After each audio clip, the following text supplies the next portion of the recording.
of the gaming industry. So there you have two examples of games that were developed earlier, which with less techniques by the developers, that had the games voice acted. So I would cite those two as a counter argument to the fact that Diablo 3, for example, had a much bigger budget, or that this one didn't have enough budget. The budget was much smaller in those two, and they are fully voice active. For example.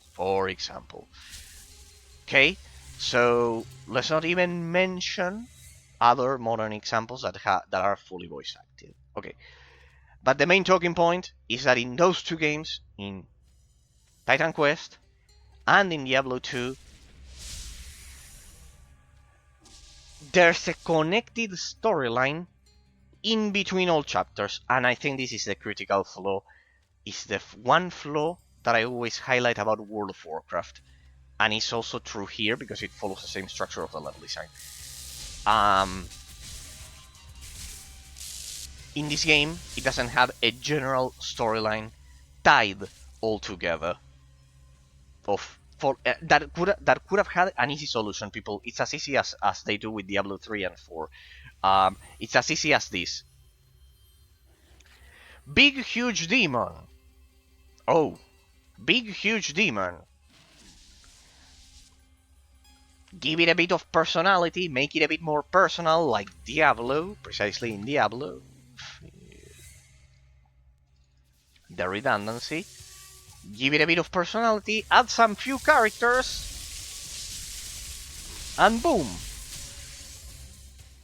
You at least have a general story that connects everything all together. Straight up, in that sense. Without spending a lot.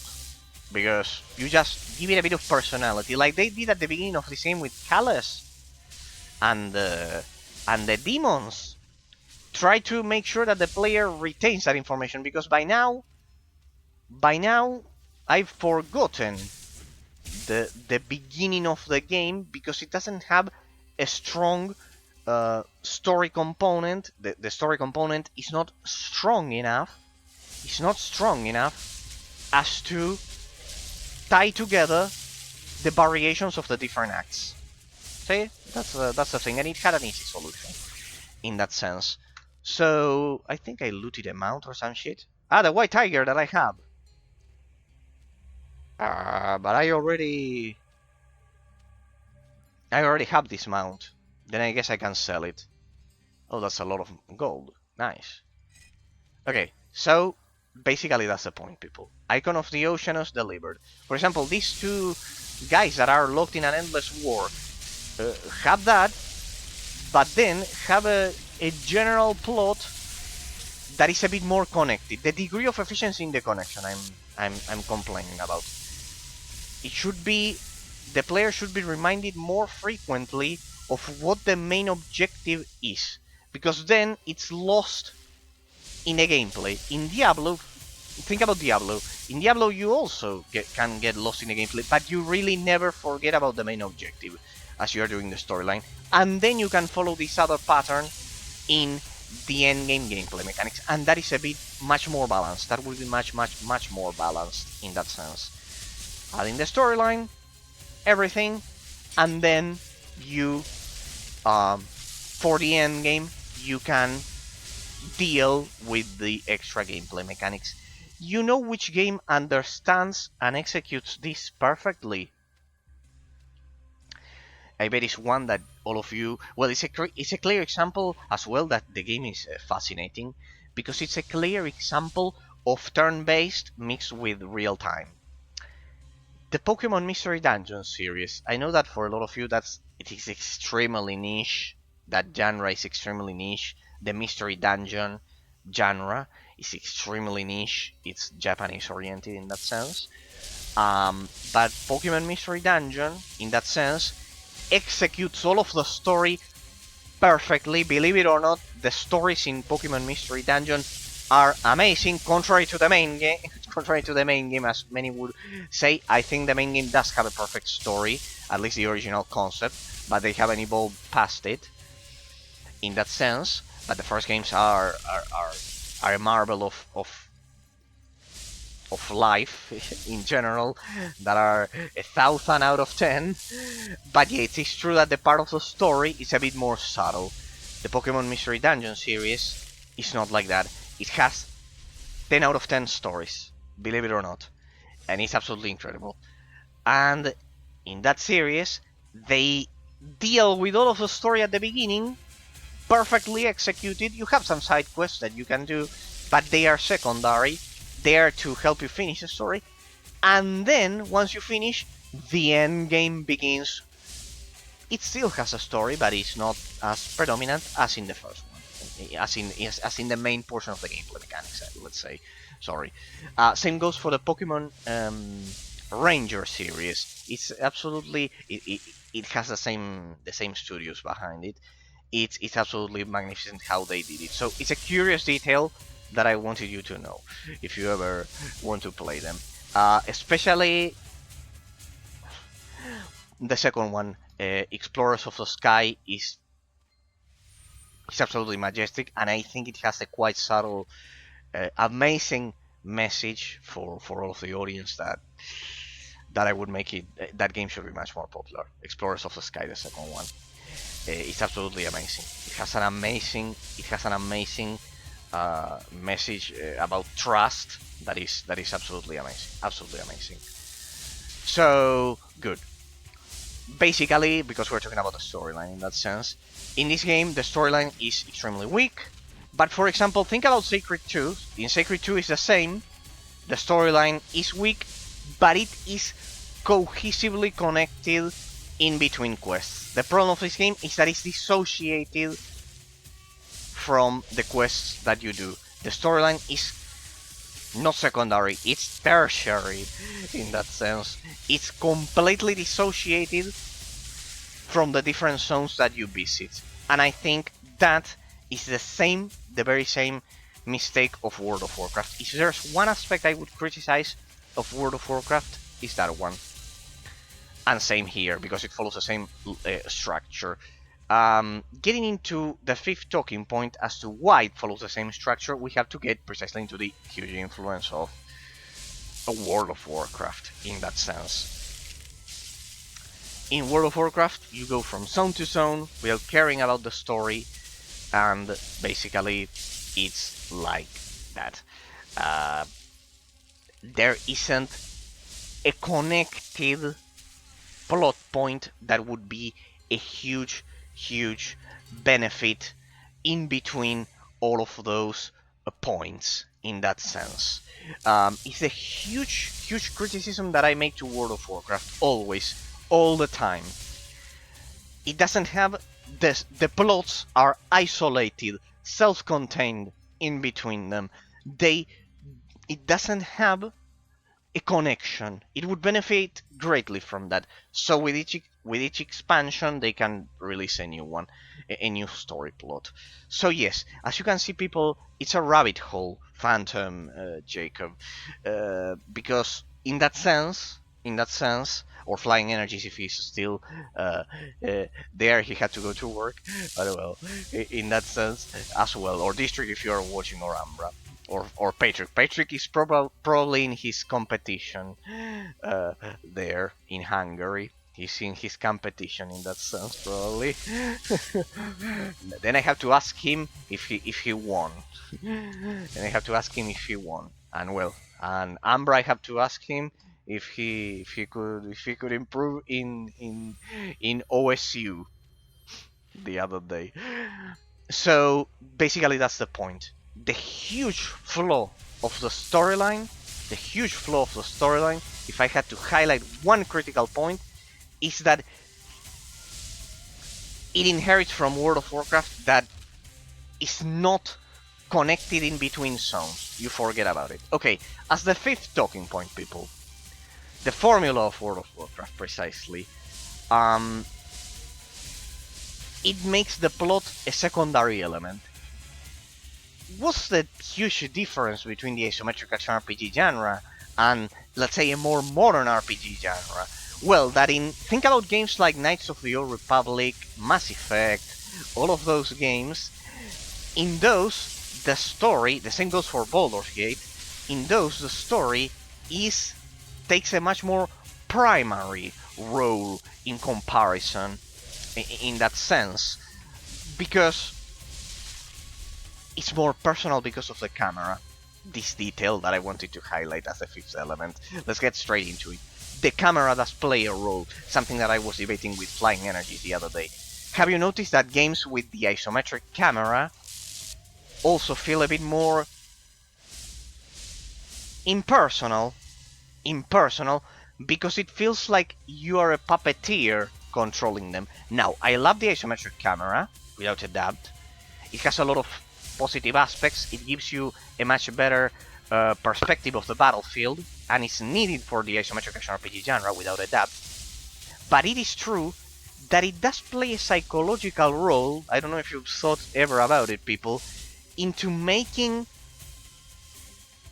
the part of the plot not as personal as you could potentially have it in games like Knights of the Old Republic, in that sense. Or, I don't know, Mass Effect, or even a Skyrim. In those games, the third-person camera feels extremely personal because of how you handle it. You can even play it in first person in the case of Skyrim. It feels quite personal, and that affects the psychological immersion of the player, if you ask me, people, because it's not the same. It's not the same looking at a game like this, and from an isometric perspective, it gives you a better strategic view of the battlefield. In that sense, it's needed. But in terms of how it psychologically affects the plotline, in terms of the grandeur category of the analysis, the plotline, the psychological impact of cohesion on the player, the third-person camera is more effective, without a doubt. For example, silly example that World of Warcraft executes appropriately, that I cited when I was talking about it with Flying Energy, that he asked me, which one do you like more, the third-person camera or the isometric camera? And while I said that the isometric camera is amazing and I'm used to it, the third-person camera has one element, that it psychologically affects the immersion of the player. 100%. It's absolutely brutal and defining. That I highlighted back then. I don't know if any of you remembers it. Basically, people, the first-person camera and the third-person camera, like in Skyrim, just so I cite a popular example, or even World of Warcraft. World of Warcraft does that perfectly. How does it create the immersion? It's an extremely subtle element that it's amazing. We're talking about the plotline and how it affects the immersion of the player. How does it affect the immersion of the ambience? It's absolutely amazing. It's absolutely amazing, people. Absolutely amazing. You will see it. And you will see that once I name the element, you'll say, it is like that. The difference between the size of your own character and the buildings. With buildings, I mean not only human created structures, but any element of the terrain. Mountains, I don't know, waterfalls, for example, I don't know, a road, I don't know, then you get inside of a building and you take a lift, elevator for US audiences, lift, or I don't know, if it's a modern setting like in GTA, in Grand Theft Auto, and you feel like the terrain is now extremely narrow compared to the exterior world. But think about the size of the buildings. Let's take the dungeons of World of Warcraft in general. So I cite a popular example, a common example. when you are doing a raid in World of Warcraft or any of those, Phantom, we'll close PC and go to sleep. Have a good stream, Phantom. Well, Phantom, hopefully it helped you. It helped you there in Greece. The deal with the job and being so tired. Thank you for your company, Phantom, from the bottom of my heart. Thank you for your amazing company, and hope it's enjoyable. That it helps you with the brutal work that you mentioned to me, that you have to go through. So thank you from the bottom of my heart for the time spent 100%. Thank you for explaining everything here. Well, yeah, and then there that sorry well, you got me right in between the topic. So hopefully you at least had a pleasant 1 hour, one final hour of entertainment after your job. In that sense, I am proud of that. Thank you from the bottom of my heart for visiting Phantom. Thank you from the bottom of my heart. Yeah, go to sleep because you were completely destroyed in that sense the other day and well today. And you spend so much time without eating. That's not good. Spending so much time without eating, people. I was mentioning that precisely over at law school.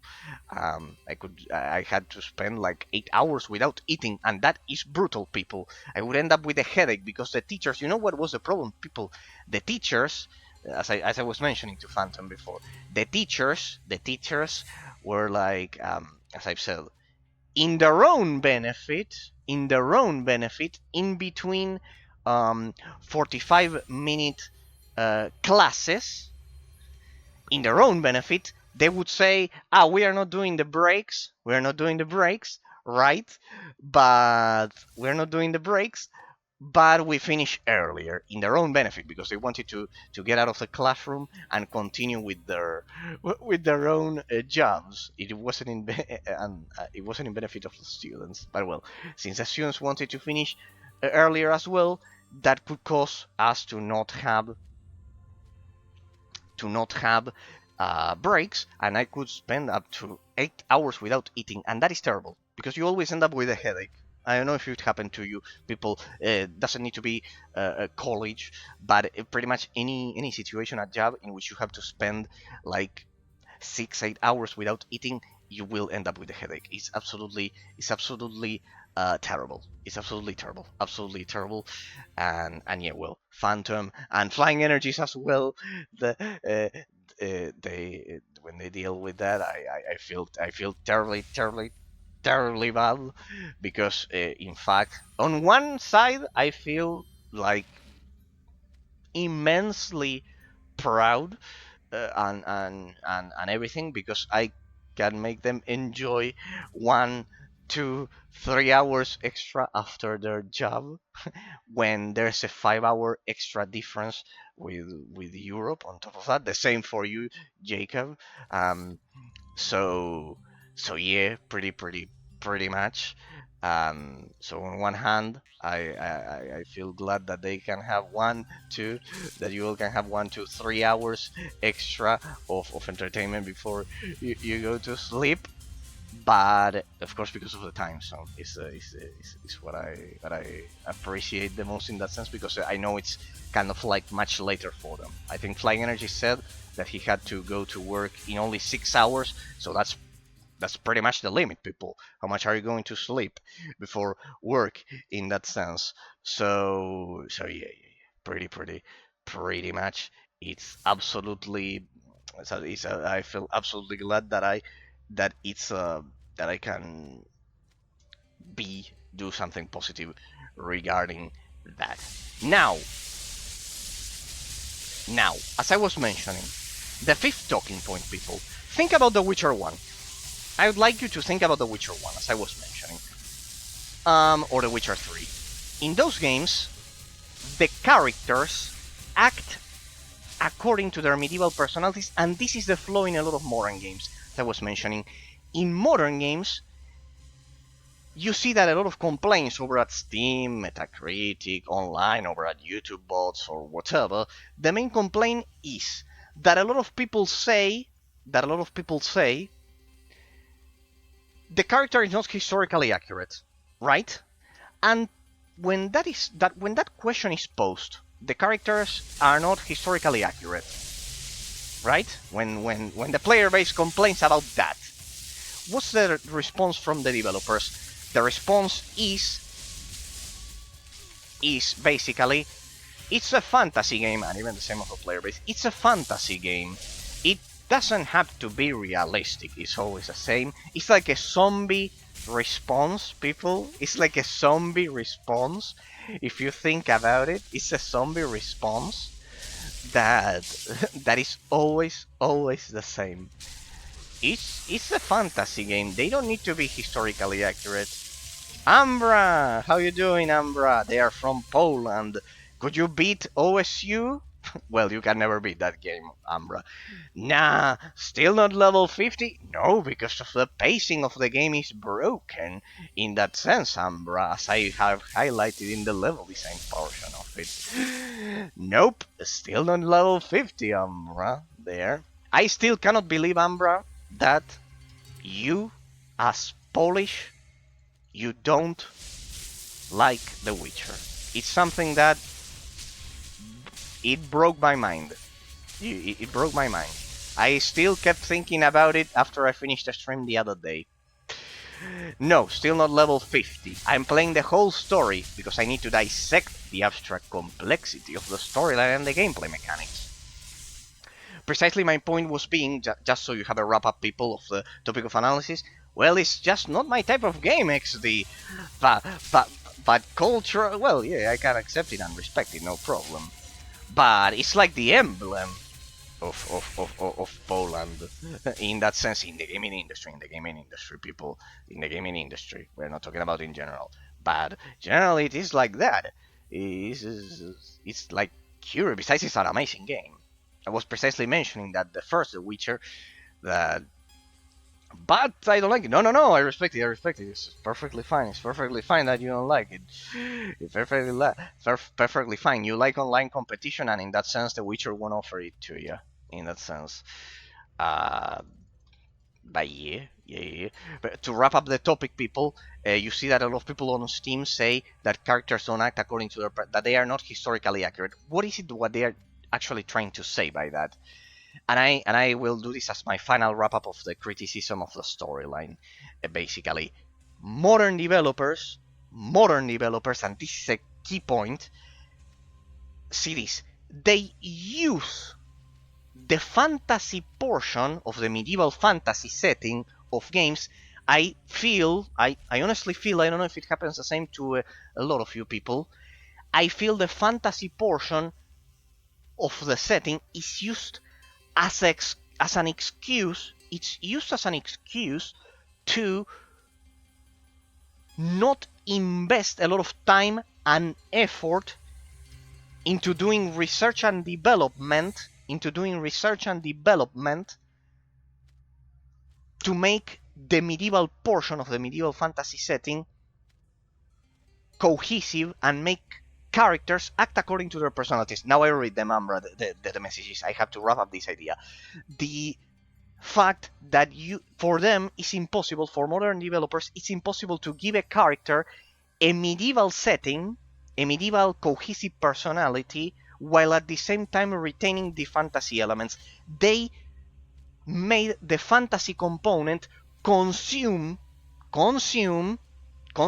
eliminate the medieval portion of the medieval fantasy setting in a lot of games that was originally created by the Lord of the Rings. So the fantasy component eliminated the medieval component of the personality and the cohesion.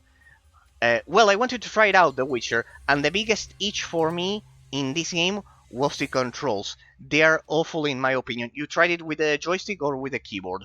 First of all, you tried it with a joystick or with a keyboard? I am assuming The Witcher 3, not the first one. I'm assuming The Witcher 3. Both. Ah, the first with a keyboard and a joystick. Which joystick it was? Exactly, the model. Because there are differences. You didn't like the controls?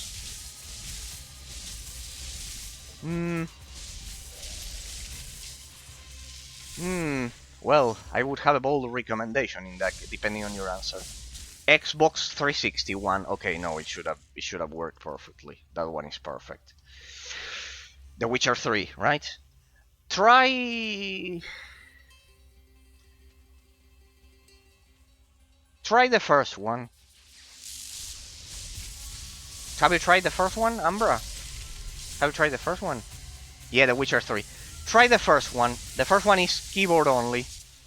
You are more keyboard oriented, I believe, because of the things you've said. Because if you played OSU with the keyboard and the trackpad and those things, it's more you're more keyboard oriented. I would say try the first one. It's much more complex, huh? It's much tougher, but it's with a keyboard. If the problem was the controls, I would say that, or or Skyrim with the keyboard and mouse. Maybe you like more keyboard and mouse oriented, right? If you liked any other, I would recommend those to you. I would say to lean more towards keyboard. And World of Warcraft, tap targeting, well, that one, a lot of people hate it. But well, just to wrap up the topic of analysis, people, in the meantime, as I chat with Ambra about The Witcher, that is a quite incredible aspect that he doesn't like the production of his own country in that sense. But it's absolutely valid and and respectable 100%. But yeah, just to wrap up, I feel that modern games. Well, right now I don't have time for other games. Yeah, you all are like you all love playing specific games in that sense. But yeah, just as an idea, I would leave it as an idea to, since it's developed by your own countrymen, precisely, to try the first one with keyboard. But just to wrap up the idea of the storyline, people, basically, as I was saying, in medieval ages, you know that, as I've said, in my country, I studied Europe. We study European history, not history of the Americas. It's not like in the U.S. We study European history in general, Rome, then medieval ages, and then modern ages, all European, basically, because it's the most European-oriented country of the Americas. So, for example, as I've said, games like Kingdom Come Deliverance at the beginning were historically accurate, and then uh, they basically had to change because of the backlash of the community. But getting into The Witcher, for example, The Witcher 1, in the first, it perfectly reflects internally the intellectual dispute between Protestantism and Catholicism back in medieval ages, that was a common topic because of the collapse of the Roman Empire, left a void, and basically it was a period of unrest in which it was that we had that dichotomy. And in The Witcher 1, you can see that perfectly, because as you get into the very first chapter, they are doing a witch hunt, and the authority of the small town to get to Bizima, that is being affected by the equivalent of the Black Pest, basically, the authority is the reverend of the town, for example. Just as a silly element. There you can see, I don't know, the dominance, the perfectly reflected dominance of the Roman Catholic influence after the collapse of the empire is what the authors were trying to reflect, because they invested on research and development. This is the key. In modern games, I don't know if it happens to you, I feel that they use the fantasy component as an excuse to not put in the effort of doing research and development, so the characters act according to their personalities. They act according to their personalities in a medieval setting. For example, without eliminating the fantasy components, people, they are using, you get the point. They are using the fantasy setting, the other 50% of the setting, as an excuse to not invest on research and development, to have characters that act according to the personalities of medieval characters. For example, I was citing before that in medieval ages, it was common, now I read it, Ambra, it was common that the feudal lord could enter your house, and take your wife, basically.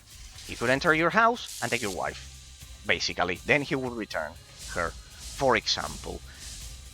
Of course, in a modern setting, this is absolutely disgusting, unacceptable, illegal, everything, all of the shit that fortunately has changed, okay?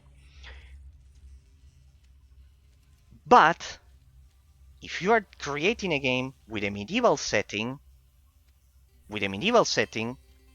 in which you have to take that into account as the context, you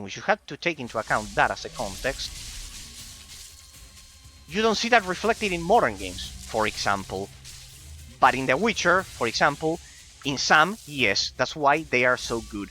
Because they don't dissociate the idea of having a medieval setting compared to having fantasy elements. You can have the fantasy elements, but without forgetting the realistic historical context of that game.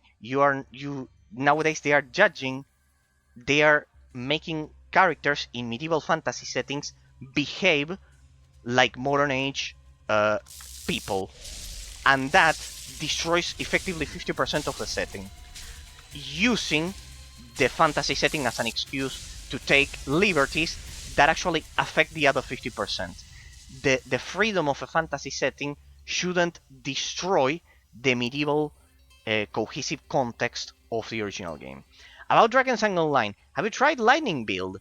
It would be better for you, in my opinion, previous to pre-level 55, and since you are not stacking cold wind enough. Yes. The idea, Ambra, that I'm going for the build so far is to go for a general build that basically covers all types of damage. Or at least most of them for now. So I don't have to swap in between presets all the time. Like with this build, I have main ice build, but then I also have the others to combine the elements. Basically, the idea is that I use a general build, and if I have a problem, yes, I switch to a specific fire-based and everything. That's related to the elemental system that we debated in the previous days of the analysis, basically, people. That in this game, if I pay attention, now I'll show you, so you see my point. Now I'll show you. That's so you see my point. I know that electricity may be more effective against these specific mobs, but then when I go to another area, it's the opposite. Now I will show you. I explained it. I went over it, but I think you weren't there. I explained it when Patrick, District, and Flying Energies were here, I think. The elemental system. Pay attention to this, people. Pay attention to this. Well, as I don't get attacked. There we go. Pay attention to this. I explained it. We have different skill trees. In your place, I would try putting 2 points in Lightning Mastery, 10 into the Black Hole, max into the basic Lightning Attack, and Thunderstruck, and the last one. Well, I don't mean it like for different enemies. I mean it overall. You mean like a general build. Okay, that covers all types of damages. Some enemies have elemental resistances, but it doesn't matter that much. No, this is what I was mentioning. This was my first huge criticism. I explained it in hours and hours and hours. Like one of the main points that I criticized this game for. The huge mistake of this game is the abstract complexity of the skill tree. Now you will see. We'll have to get into it a bit in depth. But basically you have fire, cold, lightning, and under magic, basically. Different types of damage, right?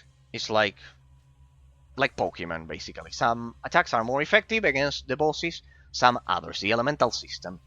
A quite good development that the game did, because it has a higher abstract complexity than games that only use passive. Is what we talked about last Tuesday. I think the stream is still up. About having a passive defensive elemental system, but an active offensive elemental system, like what I explained with Sacred 2 last year. Basically, basically. That's why I've been always citing Borderlands, Secret 2, World of Warcraft also. Okay. Pay attention to these people. Ice Missile, right? Ice Missile. Launches the missile, blah, blah, blah, blah, blah, blah. Indeed. Right? We only have that ability. We have the Frost Charge, it's just teleporting some meters, I'm not using this. Then the Frozen Sphere that flows in one direction, blah, blah. And then the Frost Wind. What do you see as different between all of the tooltip explanations that I've highlighted and they are appearing? That the Frost Wind affects the damage of the Ice Missile and the Frost Nova, which is this one. It's basically this one and the basic attack that I'm using. This one affects these two abilities. Okay. Retain that. I'm telling you my build recommendation after 3 years of experience with parent animation. No, Umbra. I don't mean that your build. I bet your build is much better than mine. No. That I don't doubt. There's no doubt about it. I don't doubt that. Without a doubt. I mean in general terms. No. It's not about that. I bet your build is much better. I mean in general terms, so you can see the element of the criticism I'm making to the game. Right? We could say that this skill tree, the Frost skill tree, is connected, right? Retain that in the back of your head. Retain that in the back of your head. The Frost skill tree is connected. What happens with the other ones? Well, I bet you figure it out as I'm explaining it. Look at the description. Does it affect something, this? No, right? It doesn't enhance the damage of other abilities. What about this one? Same. The Guardian of Flames. Do you see that it affects any other ability? Well, you're actually right. The only endgame playable build is Frost. Being an absolute novice, Lightning would be great. Yeah, I don't doubt that yours is amazing. I don't doubt that. Look at this. Unleash a concentrated stream of fire. You see the problem? Synergy, there. Only this one. But what's the problem with this shit? It's not possible. But you don't have 100% resistances break. It's not possible to mesh. Well, see that. That's a premonition. In that sense, Umbra, you, with all of your experience, and me, an absolute noob with the game and everything, and you are telling me that Frost is... If a noob like me, that is just... only has 12 days of gameplay of the game, could see that, is the huge criticism I make to this game. Why have a single tree in which Frost Wind causes a sequential rotation of abilities, because you first have to execute this in order to enhance the damage of the basic attack and the Frost Nova. A sequential rotation of abilities, right? One branch of the skill tree, and then have 3 branches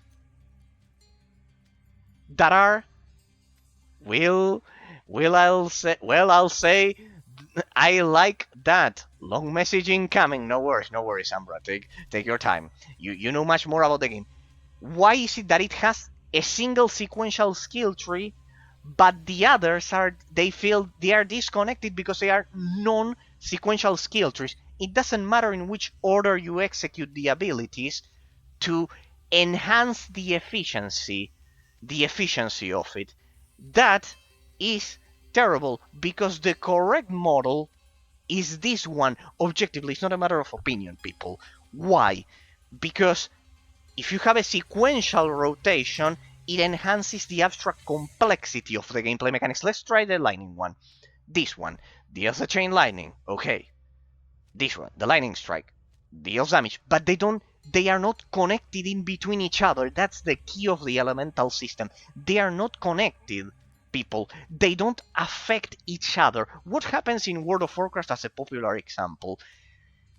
The sequential ability rotation, the order in which you execute the abilities, is a fascinating phenomenon because it exponentially enhances the abstract complexity of the gameplay mechanics, not in length, which is the duty of the replayability, adding content to the game. If you add more content to the game, there's more replayability, and it's enhanced. The replayability is enhanced through content. In this case, it's by the depth. World of Warcraft enhances the replayability, and that's why it's so addictive, because of the depth. When I say depth, remember, we cannot make relative definitions. It's always wrong to make relative definitions. A relative definition is one in which I say the game is good because it's like World of Warcraft in that sense, the Frost skill tree. It's like saying Diablo, Titan Quest, you like Titan Quest because you like Diablo. That's a relative definition. No, definitions need to be made in absolute terms, because otherwise you are defining a metaphysical entity in time and space in comparison to another one. It needs to be first defined in absolute terms, and then from that original definition you can then derive the different comparisons with similar metaphysical entities in time and space. That's the difference. In the case of this, see that all of these abstract, silly, stupid things, all of these abstract, silly, stupid things will be connected. In the case of Drakensang, or in the case of World of Warcraft, it enhances the replayability through depth. Depth is, in absolute terms and definition, the amount of time, increasing the amount of time that it takes the player to be efficient in combat. I repeat it. The depth is the enhancing the replayability through the content, is just adding more maps. Enhancing it through the depth of the game, is enhancing the abstract complexity of the gameplay mechanics, so it takes the player more time to be efficient in combat. That is what World of Warcraft does, and that's why it's so addictive. That and many other games, because the abstract complexity enhances the depth of the combat. In World of Warcraft, when you execute the abilities, they need to be executed in an extremely quite a specific way to enhance the damage, because the skill tree is designed like this one, like the Frost skill tree. Now, inexplicably, don't worry, Amber, I know that you are typing the long message and explanation about Drakensang Online. Don't worry. In the meantime, I'm going with my own explanation and everything. Inexplicably, in this game, I am presented with a situation in which we are presented with a situation, because everyone can play it, in which we have a single branch of the skill tree that is sequential, like World of Warcraft. You have to execute the abilities in a specific order. I have to execute the Frostwind first, and then my basic attacks are enhanced, in that sense, to be efficient in combat. The depth works like that. And three other skill trees that are non-sequential. You can execute the abilities in any order. You could say, oh, well, but there it said that the Fire Blast there enhances the damage of the Meteor or the Guardian of Flames or whatever. Yeah, but the problem is that you didn't pay attention to the cooldown, probably. Look at the cooldown down there, people. What's the cooldown? 1 whole minute. What's the cooldown of this? Sorry, 5 seconds.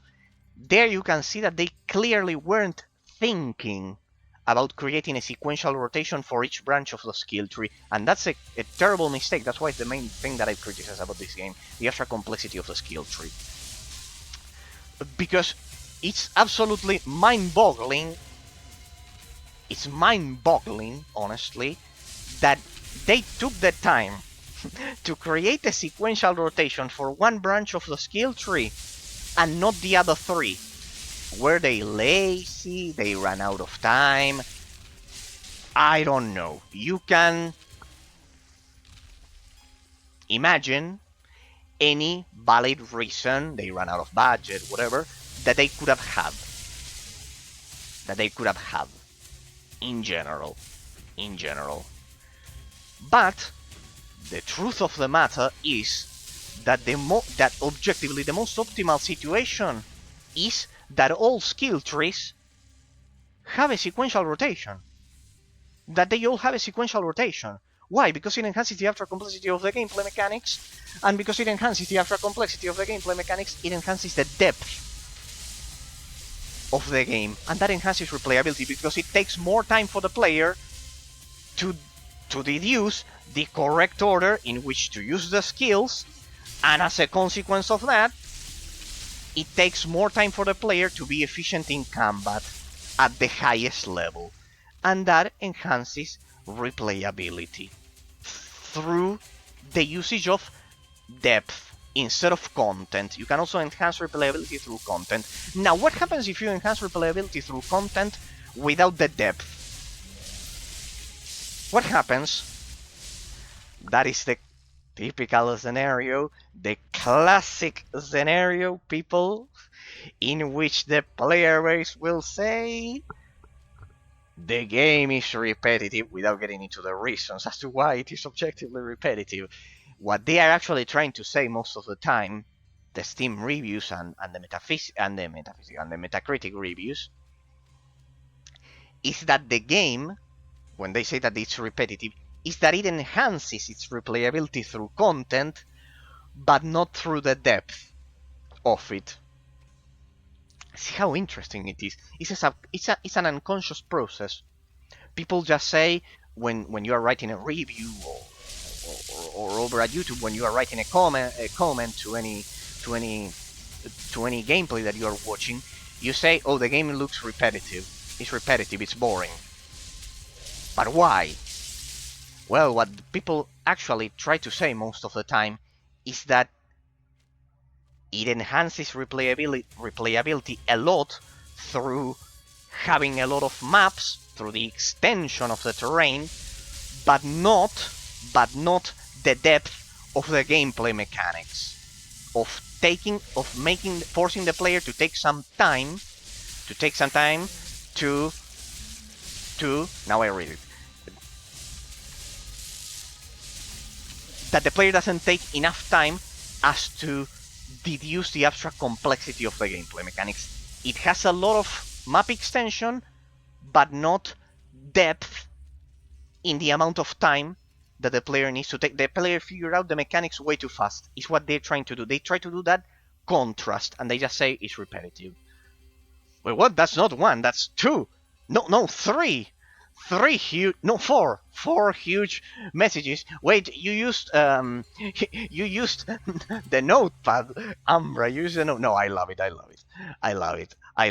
this. Fives in the fives. Fives. 1, 2, 3, 4. Perfect. Okay, 5. Damn it! Now I feel proud of myself. People. In what stream would you see having a debate as in-depth as this one? Okay, I'll go in order. It's those 5, more or less. Yeah, because you know Twitch has a limit to the amount of messages that you can do.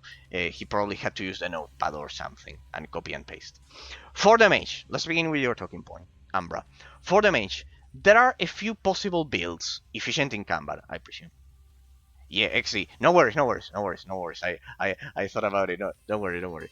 For the mage in Drakensang Online, there are a few possible builds. Don't worry. I love it. I love long debates. In fact, well, you know that I spent almost the 4 years streaming alone, so it enriches the discussion a lot whenever any of you chat. So never hold back. Besides, it's an amazing topic.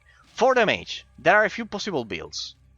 There's lightning, that's playable mostly in early game.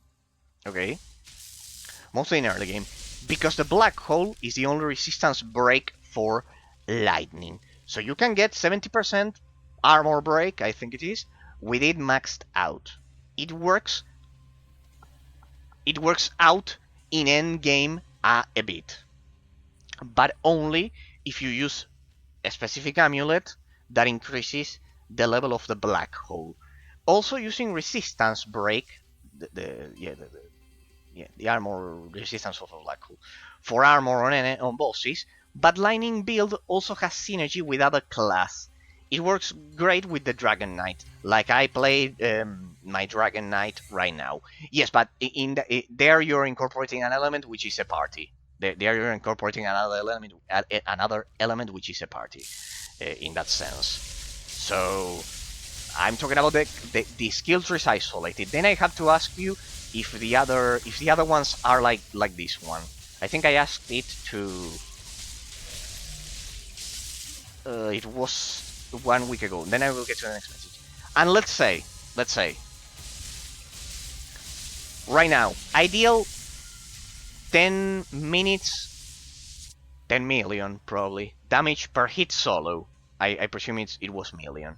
Ideal 1 million damage per hit solo. But when I play with the mage that uses the lightning, can boost my damage up to 60 million, I'll presume, per hit, or 60 minutes per 60 minutes. No, I think it's million per hit.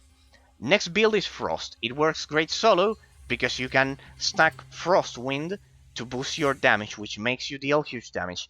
Of course, for both of them, you need to use Elemental Masteries to actually do something. The Elemental Masteries are this part of a skill tree, people, that I haven't gotten into yet. But then Jacob also mentioned that on Thursday, I think, or on Tuesday, that I had to deal with them. To actually do something. Another one is a fire build, as well with fire. Mastery, it works great with specific items. It makes you deal huge damage for hordes of mobs, basically. It works great with the Blood Mage. Of course, Blood Mage boosts your overall damage and makes you use your health instead of your mana. All skill trees work amazing, except for Physical on Mage. Lightning is for early game or party, Frost is for solo, and Fire. Can be played both, they all work fine, but usually for some of them you need a synergy with other class. That's an interesting, that's a quite an interesting detail for the final analysis then. That's kind of their point, because they wanted this game to be mostly a group-oriented game, okay? Not solo, but for solo, every class has at least one build that's optimal for solo players. Most of the people stay with their solo build, because they are not playing in groups all the time. Some builds work a lot better in groups than your solo, like the Frost one builds. Yes, okay. Amazing point. Amazing point. But my counter argument to that, I get the idea that they were trying to do. And I think it's quite good to give that variety. I think it destroys the versatility of the game.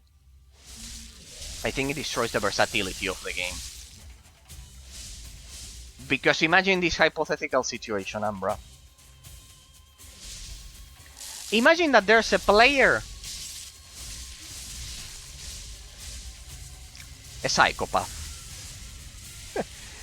Imagine that there's a player that is quite creative.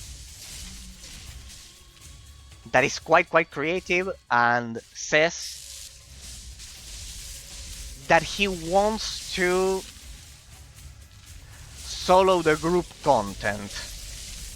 Right? That he wants to solo the group content. And for whatever reason, the person is so creative to the point he specifically chooses the class that deals the most damage, the one that is most OP, and picks the correct well, there are people soloing group content, well, like that, and picks the correct build and etc. And for some reason he's able to solo the group content in a quite brutal way. Because of that original design, you are actually limiting the creativity of the person. It makes sense what you are describing to me, that there's one build that there's always a build that has a synergy with a different class that they were going for. But it does not invalidate really the fact that they could have made them sequential, all of them, to add abstract complexity is how do I put it? Because it's a quite abstract topic, but it's fascinating. The fact that imagine that the lightning and the fire are sequential now, that you have to execute the abilities in a specific order, right? That they are sequential instead. I mean, it is hated that this game has one build. Well, that it limits the creativity would be my first point. That is, it has only one sequential build, which is this one, that it enhances itself, and then the other ones are not sequential. Imagine if all of them are sequential, correct? Imagine all of them are sequential. Just this strictly isolated element that the lightning strike affects the damage of the chain lightning, something basic, or that, I don't know, that the Guardian of Flames increases the damage of the fireball, whatever. I mean, in my opinion, they should add a Frost Nova Mastery to every elemental field. Well, that's the point. Imagine that they are all sequential now, the 4 skill trees. But then, in the level design for the group content, I crank up the difficulty, spawn mob density, raw damage of the bosses, how narrow the passages are so the player doesn't have a lot of room to maneuver, in that case the group. Imagine that then I adjust all of the rest of the variables of the level design to accommodate to work in tandem with 4 sequential skill trees that retain the synergies with the other classes. And I just exponentially increase the damage of the bosses, the mob spawn density of the bosses for group content. Doesn't it sound like a more organic, efficient solution? I don't know, anyone watching this as a YouTube bot as well? Or Jacob, anyone in chat, Flying Energies, and well, Phantom had to go. That Frost Nova, depending on in the Elemental Mastery, should break different resistances. So they had a failsafe then for the endgame here. Turns the damage of magic missiles, meteor and frozen sphere into poison damage. This is another type. Like this, they use this to mitigate the problem. Okay, they use this to mitigate the problem, yeah, but still the what I'm mentioning, I think it would be a more efficient solution, don't you think, people? Like, adjust the level design organically in its difficulty for those synergies of the group content. What you are telling me that the mage enhances the damage of the Dragon Knight, of the warrior, in that sense. Wouldn't it be a more... doesn't it sound like a more organic solution in general? I would say it does.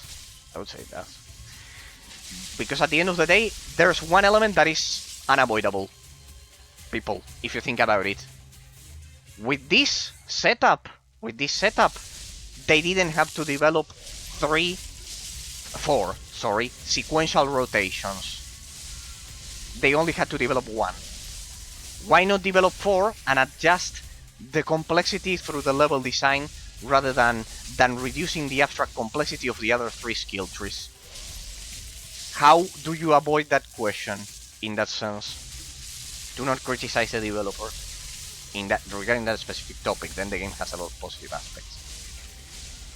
I'll say it like that. There are crazy people that run 2 clients at the same time, like Dragon Knights go on to their second mage, make them single attack so it stacks lightning on, let's say, Mortis boss, so they deal 250% more damage XD. Yeah, well, but they are doing well, you are answering you are answering the problem of our own topic.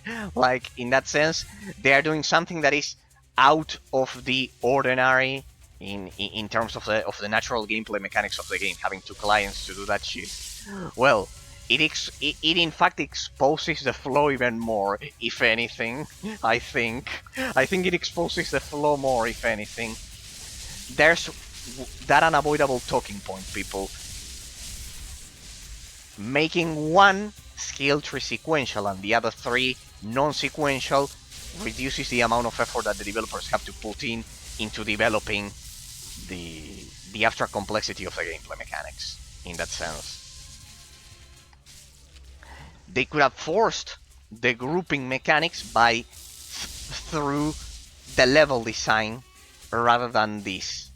In that sense, I don't know. Imagine, as I've said, increase the damage of bosses in a group by 200%, or something like that, or whatever, but not limit it through the abstract complexity of a skill tree. I wanted to ask you, Umbra, before I forget, the other classes that I haven't played. Oh, and Mage has a Fire Guardian build that deals ice damage and one-shots bosses. Well, but they are all patches at the end of the day. So I wanted to ask you, Umbra, the other classes that you know, the skill trees like this, like one sequential and the other one's non-sequential. By that I mean the basic skill tree. Then we can deal with the rest of the things. The basic skill tree, are they all like this? Like one skill tree with one ability that affects the others, but the other one's disconnected internally, like between abilities? Are they all like this, the classes? Because I have no way to know as I'm playing this one only. Hey, I think we finally finished the dungeon there, people. Well, we got through that group of mobs. Like the Dragon Knight. Does it have one skill tree in which Okay, the Dragon Knight doesn't. Give me a second. I don't want to get killed and begin at the beginning of the level and go back to the beginning of the level. Hang on, it's a huge group. The Dragon Knight doesn't have anything sequential. Ranger has sequential for poison, and the Dwarf doesn't have one as well. Okay, so only the ranged classes have sequential. The other ones are all disconnected, so there are only technically 2 sequential branches of the skill trees. Out of 4 skill trees, there are only 2 branches that are sequential. That coincidentally is this one and is the Mage and the Ranger. Okay. Imagine for a second. There you have the definitive answer. Imagine for a second, people, that all the 4 classes have all. Yeah.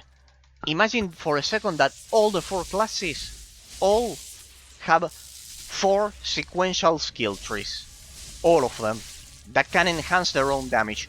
Wouldn't it be richer in that sense? Honestly, I would like sequential builds in Drakensang. This is what I'm telling, precisely.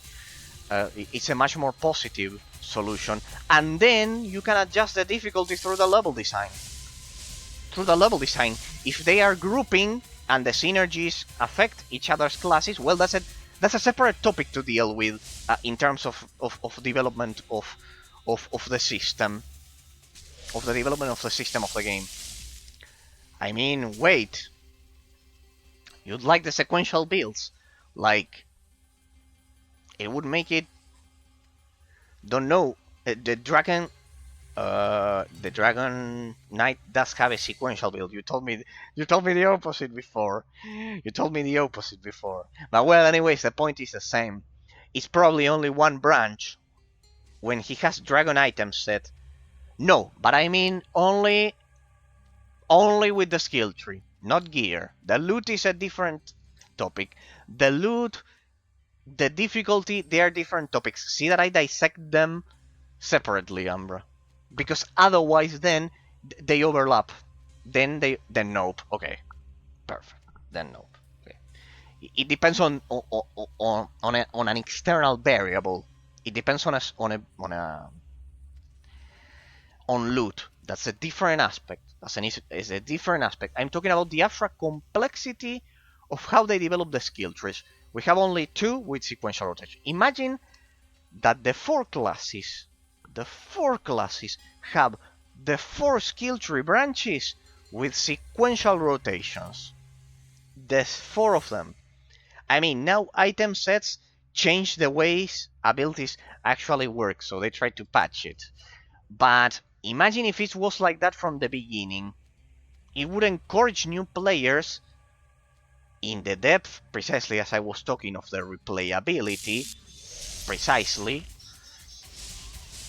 It would encourage new players to be engaged with the gameplay mechanics. Don't say anything like that, because they could implement sequential builds. I don't want them, XD, but you said you wanted them now. Now, I don't think they are listening to me. I don't think they are listening to me. You don't want the sequential, but it would enhance the abstract complexity of the gameplay mechanics. In that sense, imagine if the 4 classes had sequential builds. It would make it so rich and complex that it would be fascinating, and it would enhance the engagement of new players. I said I wouldn't like sequential builds. I would not that I would like them. Sorry, then I read them incorrectly. I want them. Wait, I'm gonna get killed. Wait. I wouldn't like sequential builds. Sorry, I said would. Sorry, I read them wrong. Okay, you wouldn't like the sequential builds. You wouldn't like them to enhance the abstract complexity. I hate them on Mage. But isn't it simpler? And I don't want them on any other classes. But isn't it simpler if they don't if it doesn't have a sequential build? Isn't it simpler for you? Doesn't it destroy the depth of the gameplay mechanics? Think about it. The game would have a lot of replayability. You would have to put in a lot of much more effort into being efficient in combat. You and any newcomer. Star Wars: The Old Republic is like that. You have to figure out the sequential rotation. Otherwise, you are not efficient in combat. In that sense. A lot of people like this game because it's simple, but simplicity is objectively a degradation of the abstract complexity of the gameplay mechanics. What would they say against that? It's a degradation of the experience. It's making you think less. It's making you being brain dead, and being brain dead destroys the neural connections of your brain. No, it causes a damage. It destroys the... No. In that part I was joking. I know that people like simple games and that they are amazing because of them. But yes, I like being brain dead on Drakensang Online. Okay, but for that you could play easier content. I usually play this game and watch a movie at the same time. Well, but that... Well, and are you enjoying it? If you are doing another activity, you are answering your own the own problem. If you are doing another activity, then the game is not captivating you enough. That's why, or focus on talking with my guild. That's why I like this game. Well, but if you are doing other things, then it's shutting down your brain. I don't see how that is enjoyable. It's not doing a positive encouragement of the abstract complexity of the gameplay mechanics. The more complex the game is, I'll tell you my opinion. I think the more complex the game is, the better it is, because it enhances the amount of effort, the amount of engagement from the player. You are telling me that well, I enjoy it that way. Yeah, it's perfectly fine. But it's just that in that sense, if you take a step back and think about it, you're doing other activities. You're not enjoying, well, the mechanics themselves, because you're shutting down your brain and enjoying it for the simplicity, in that sense, or other aspects like talking to another people. The social aspect would be that, or watching a movie, like bass sound in the background, in that sense. So yeah, it's a form of not causing engagement. Dude, I like Google Dino game and you're telling me about complexity making it better. The Dino game, the one in which you make it jump? The one in which you make it jump to get the coins? Is that one? Yes, but if you have to establish a comparison then. Wait. Because that's it's perfectly fine. But then, if you have to establish a comparison, yeah, that one. But then if you have to establish a comparison, which game would be better? Drakensang Online or the Dino game in which you just click and it jumps? Drakensang Online. You have to pick one in a desert island. Which one would you pick? Drakensang Online or that one?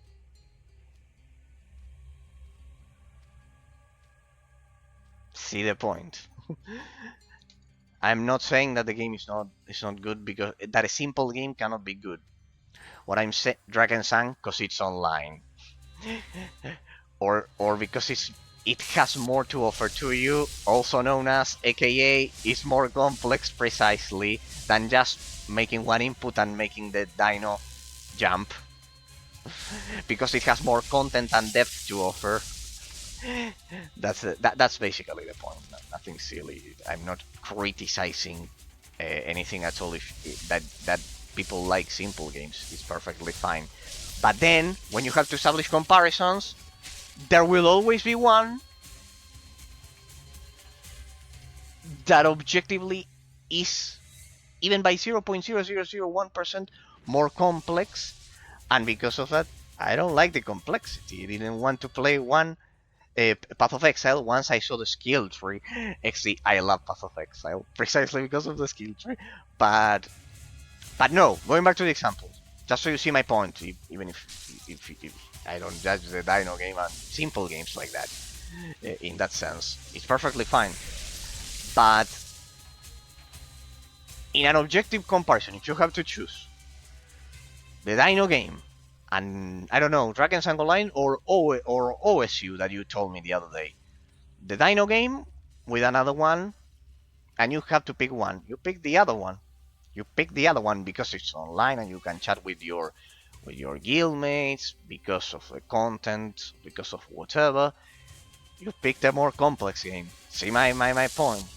That even by 0.0001%, two metaphysical entities in time and space will always be different, and there will always be one that has, at least by a slight margin, more complexity, and thus is the one that you would pick as being better. Well, if you're talking about OSU, here I would pick OSU over Dino Game and Drakensang Online. Well, there you have it. That game that you showed me, it has a lot of complexity. It has a ceiling of complexity that is extremely high. It's more complex in that sense. It doesn't have so many inputs as Drakensang Online, in the sense that it doesn't have an elemental system or whatever. But in that sense, there, the complexity is in the reaction time. It's different, but it's still there. And it has a degree of competition that you told me it was brutal. Top in the world. I wouldn't say that USU is complex. It is, otherwise otherwise it would be...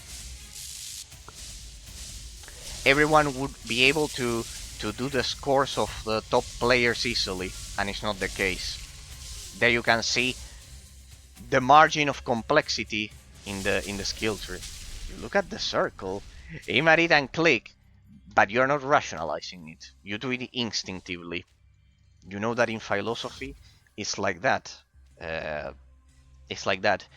You cannot really comprehend the nature of a metaphysical entity if you cannot explain why things happen. It's instinctively, I understand it, it's perfectly fine, but it's instinctively. Your assessment is based on a direct instinct. The assessment that I'm mentioning is based on explaining why the metaphysical entity exists. Then Drakensang Online is complex as well, because only 3-4 people can do floor 46. It is indeed. It is indeed. Another... Indeed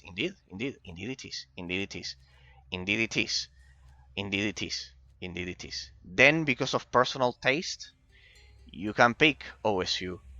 but you are not denying that Drakensang Online is complex.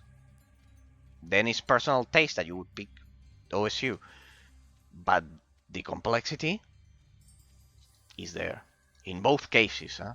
In both cases, in that sense, in both cases, they both have a high ceiling. But for example, if I named you, I don't know,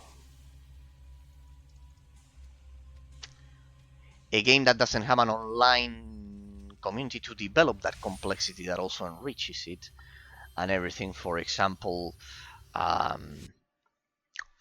complexity. A Call of Duty, you see Call of Duty. In Call of Duty, really, the complexity derives from the reaction times, similar to OSU, to the reaction times, and also well positioning on the map and everything, and the multiplayer, and it has a lot of things. But it still doesn't have an elemental system developed for it in that sense, or it doesn't have I don't know, an item system. Well, in the later entries it does have, so they fixed that. But in early entries it didn't have, for example, Call of Duty 2 stats based on weapons in a quite different way. Well, I would pick DSO over offline games.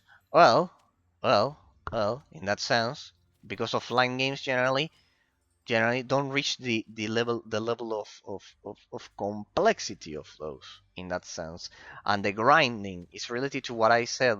But you can see that I rationalize it. That's the I don't know if you read my crazy, weird panels, Ambra. I think in your case, I never talked about it. Precisely, I'm a scholastic philosopher. I am the opposite. I'm the opposite of instinctive assessments, like based on instincts, like you are mentioning. This one is fun. This one is not fun. Um, it doesn't need to be complex for me to like it. I am exactly the opposite what I do. I rationalize it. I rationalize, precisely that's what the reviews are about. I rationalize what precisely the player base generally, naturally, does not rationalize. Like I always say, a person can, for example, say, I don't know, I like Diablo 2 more than other isometric action RPG games, other Diablo clones. But they never say why. They never get to why. And that's what I do. That's what I do. I get to the why. I dissect it up to the very last reason to rationalize it, because that is the only way to actually understand metaphysical reality for a scholastic philosopher. I honestly do not care about my mental perception the first time I play a game. I grab the mental perception, what you're saying, for example, it's fun, it's repetitive, it's offline, and it doesn't have the competition aspect. All of those things, I grab them, and then I rationalize them. It's like one step more than the opposite, which is relativism in that sense. Offline games are usually boring for me. Yes, but once again, the why is the important thing. If you can find the why they are usually boring, as to why they are usually boring, then maybe you can find one that is not. Why would you say they are boring? Why? Think of the why. Because you cannot compete online with other people. In that sense, that would be the only case in which it's irreversible, because it's the only thing that they. Why? Because there are no other people. Well, there's the thing. You like the social aspect, but yeah, that's the thing, because you like the social aspect in that sense. Oh yeah, see that there's a why, because there are no other people in that sense, because you like the interaction, the social interaction in that sense. You see, it is like that. It is like that. Yeah, yeah. Accompanied by the voices of all the children of Oceanos, rising up in the temple of Atlantis. I cannot see the beginning of this evil. I don't know what has to be done, or the age has begun.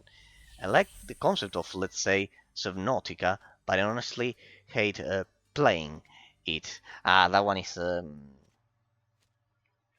it's a what's the genre? Unless I use multiplayer mode, Okay, yeah, I get it. I get it. They bring me the head of the mirror. The fucking prowling organs.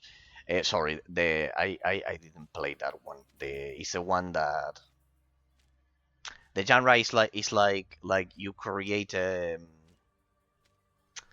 ah it's either a roguelike or is it like you create it's a farming, it's more like farming one, having played that one specifically and played them for such of program that should suffice. You only appear place to do so. Okay, but regardless of it you enjoy it because of the multiplayer. Okay, you like this, then in that sense it's the only reason that would be. I like Factorio as well because you need a lot of logical thinking and math.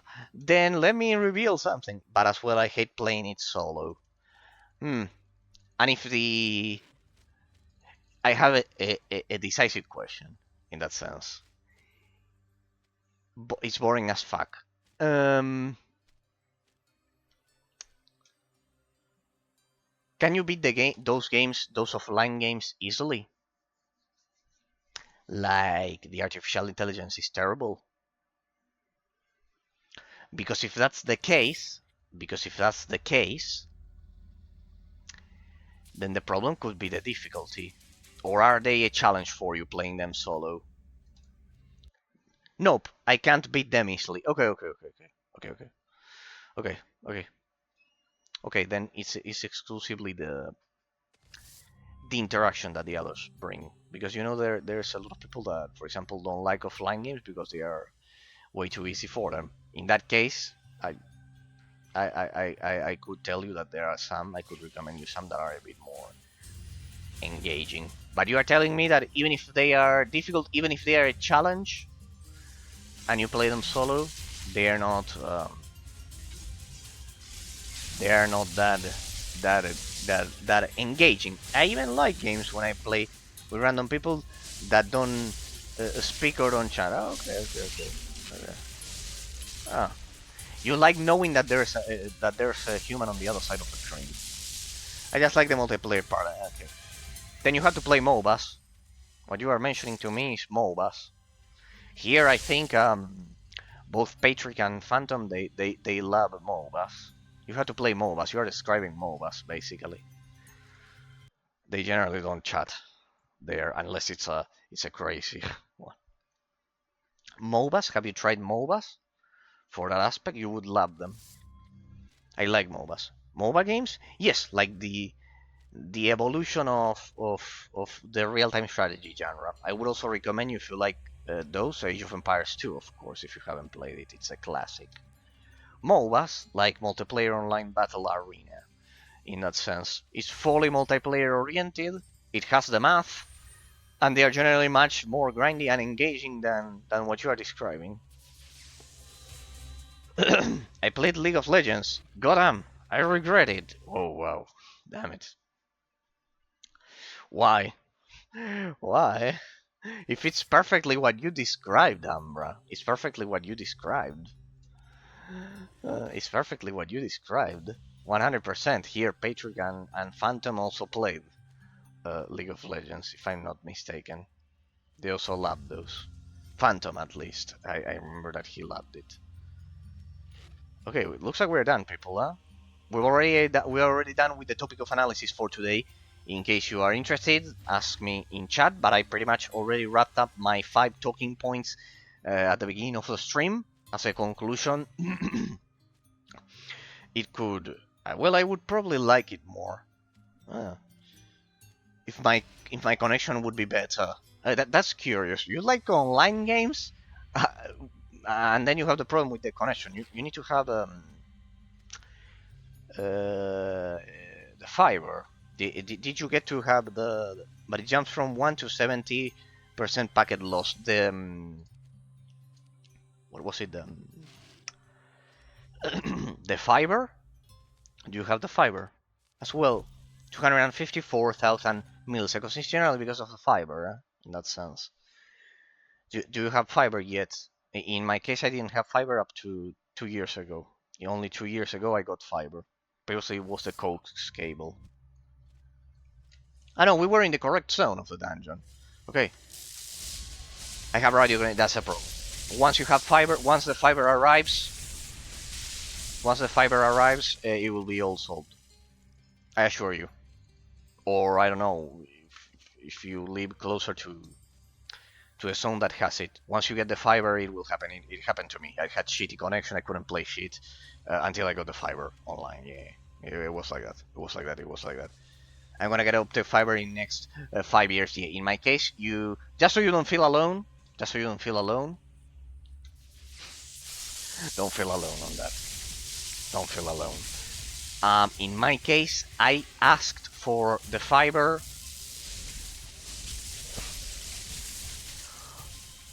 continuously, yeah, for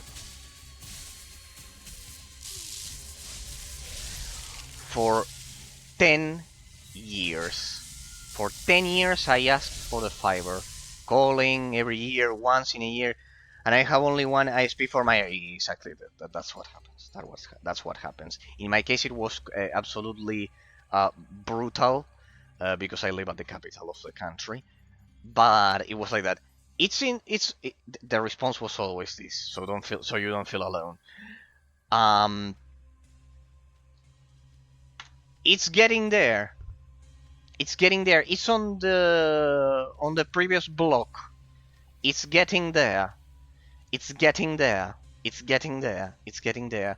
It's right in the previous block. It's like that generally. It's right in the previous block. It's getting there.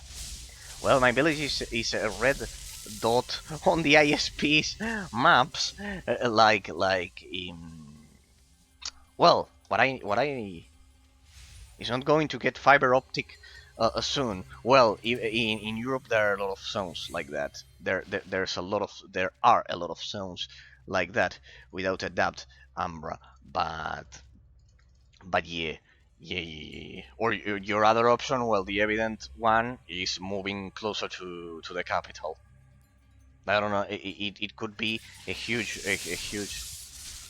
difference. I don't know if you live kind of like in the close to the eastern or the western portion of Poland, in that sense, but or the south or the north. But as you get closer to the western section of Warsaw, I bet it will have. It will have it. Your other option is to move. Because most of the people in my village are over 70 years old. That's amazing. Actually, I envy you. That's amazing. Well, the worst problem is that every village near me has fiber. No, wait, what? It was like me, that they were saying, it's on the other block. It's on the other block. It's on the other block. It's getting there. It's getting there. Oh. It was like my case. Well, in my case it was. It was absolutely atrocious because I live right in the center of the capital. I live like 16 blocks away from the Congress, so it was an absolute lack of it was an absolute lack of interest on their part. But every time I call, I am surrounded. You are surrounded by fiber optics, but every time I call to ask, I get the answer that it's not planned for now. Oh, that's worse, that it's getting there. That it's not planned for now.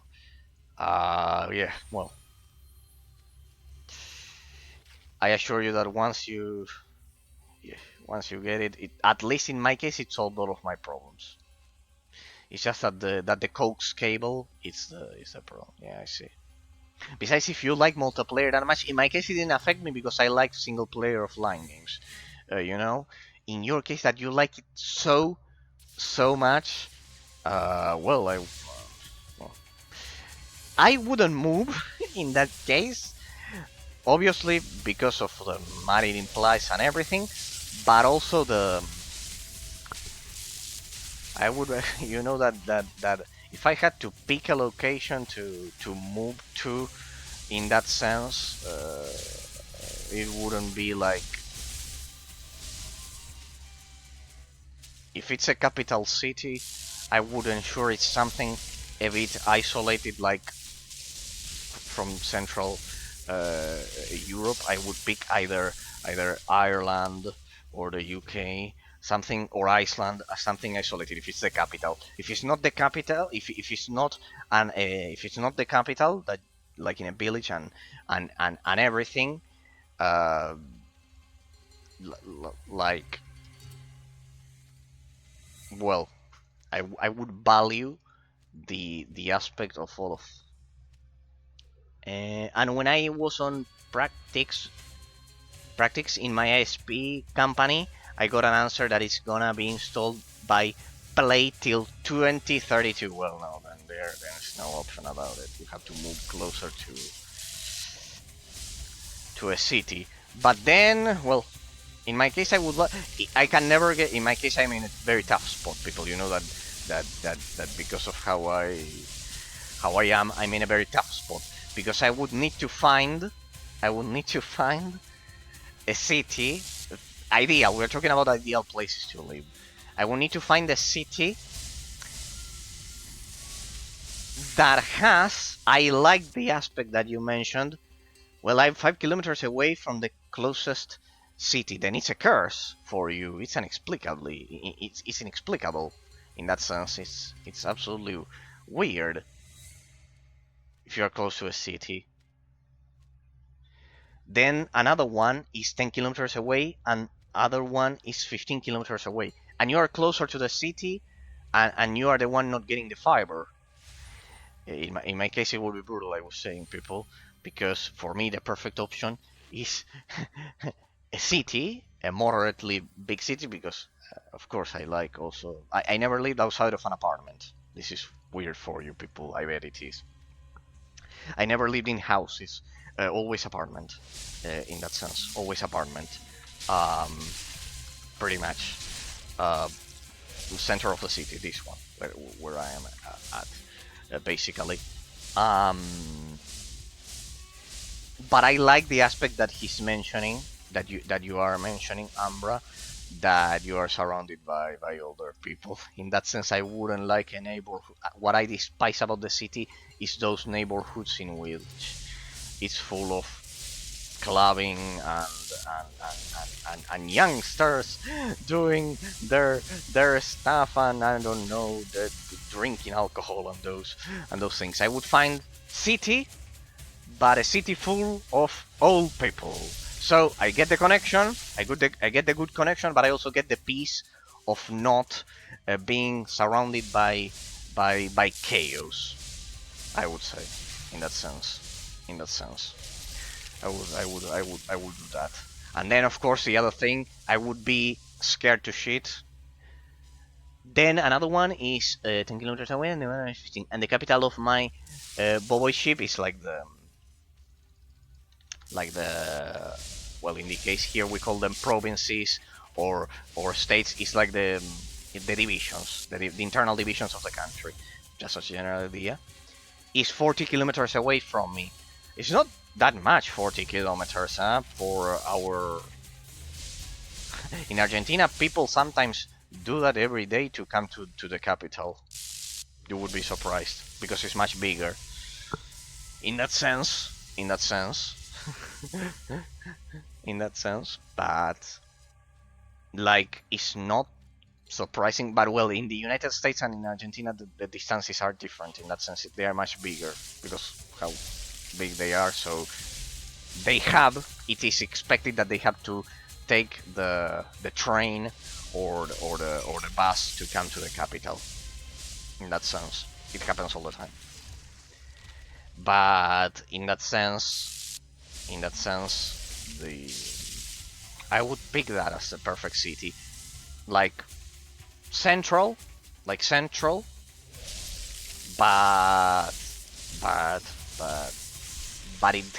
it has older conservative people around me. I don't know if such city exists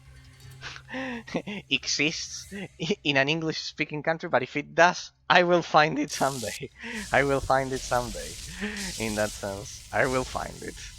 Like central, with to solve the connection and like have, for example, malls and those things, but with older people in general, as an average, without much ruckus, if you get what I mean. I don't like places I like to be in a city that has the connections, has the center, everything, but without full of clubs, for example, or full of things that have music at 3 a.m. or I don't know, high people on the streets or whatever. I would pick something like that, and it's quite difficult to find. I've come to realize that's quite impossible to find. It's like that sweet spot. I don't know if it happened to you people. That it has the services. We all want the services, like the connection that he's thinking, that Ambra is mentioning, like the connection, but not only that, having the supermarket close, or I don't know, having a good network of restaurants to order food or whatever. But at the same time, that is not. Imagine that you have your house right besides a club or whatever, and you cannot sleep after you come from work. Is what I mean. Like, no, that's hell personified. It's the embodiment of hell, people. The people who lived it know what I'm talking about. I think internet providers are having problems with permits because I live in a nature park. Although other villages that are literally next to mine already have fiber optics. Yeah, it has to be quite a specific problem in your case because Europe has fiber optics like almost on par with the US. First it was the US, then Europe, and then I thought we here in South America were kind of like the last ones to get it, honestly.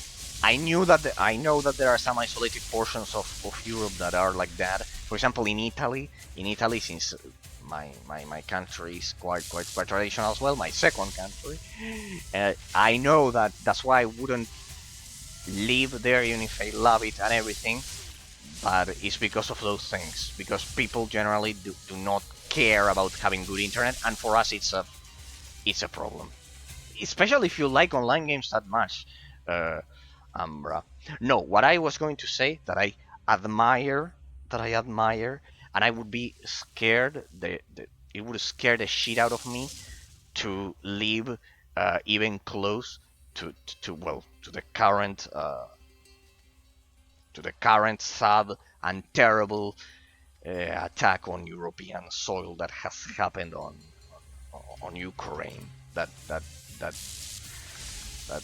thing. In that sense, I would be scared. It would scare the shit out of me being close in Poland. In that sense, because you know how it goes. It's one missile goes the wrong way. The one that had to launch them was high that day, and in my house, it's the missile fell in my house. Who's going to help me? And no one is gonna help you because the state has limits of what it can do. If the missile already dropped, it already ruined your whole life. It destroyed your property and etc. I could move, to be honest, but I don't want to, especially that I live in a 600 square meters house. Well,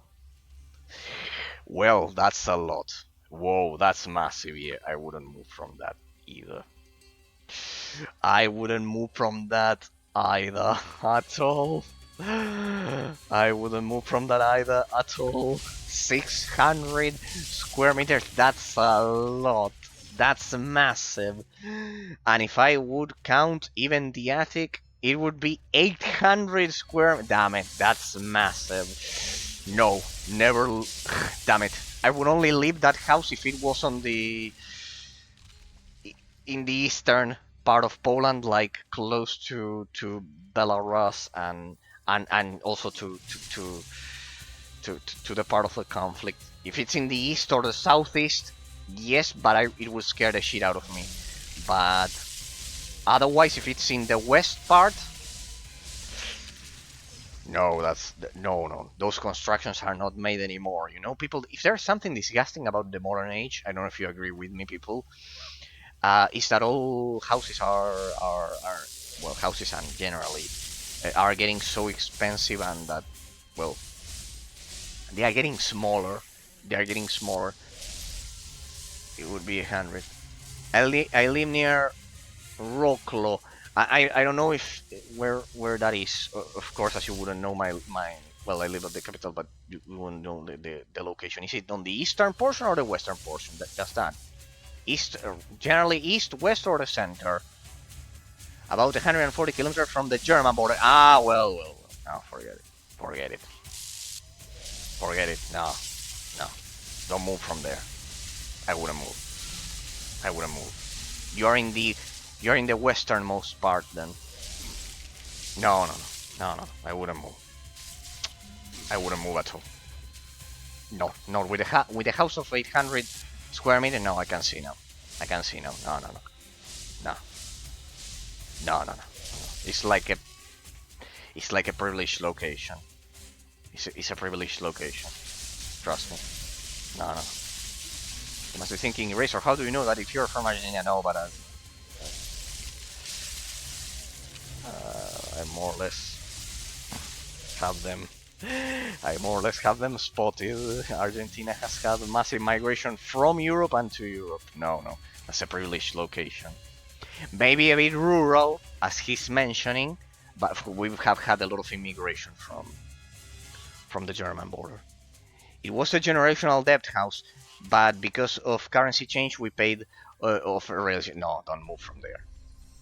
Don't move from there. Eight is like the. In my case, well, I tell you my case. I live in the capital of Argentina, and I live in a 120 square meter, the same generational from parents and grandparents, and 120 square meters. You don't find it anymore because it's literally in the center of the capital. That's the thing. It sacrifices a bit of meters. It's never like a house, as I said. I never lived in a house, but yeah, for an apartment, 120 at the center of the capital is kind of like massive. And nowadays it have the difference in prices, and in that sense I wouldn't move. I wouldn't move because nowadays there's this trend of living in 50 square meters, more or less. 50 square meters. If I took inflation into account, the construction of this house would cost 2.5 million euros. And yeah, that's the thing. And it doesn't pay a lot of taxes, probably, because of the zone. And it doesn't pay a lot of taxes. No, never. I would never I would never leave that house. Only to go to college, and then I would return. If it's not like I said to you last time, Ambra, that here it's the same as in Europe. You don't need to live at the university necessarily. So same. I would stay there. No. I wouldn't move in that sense. What you're telling me, 800 square meters is massive. It's absolutely. Besides, it's on the German border.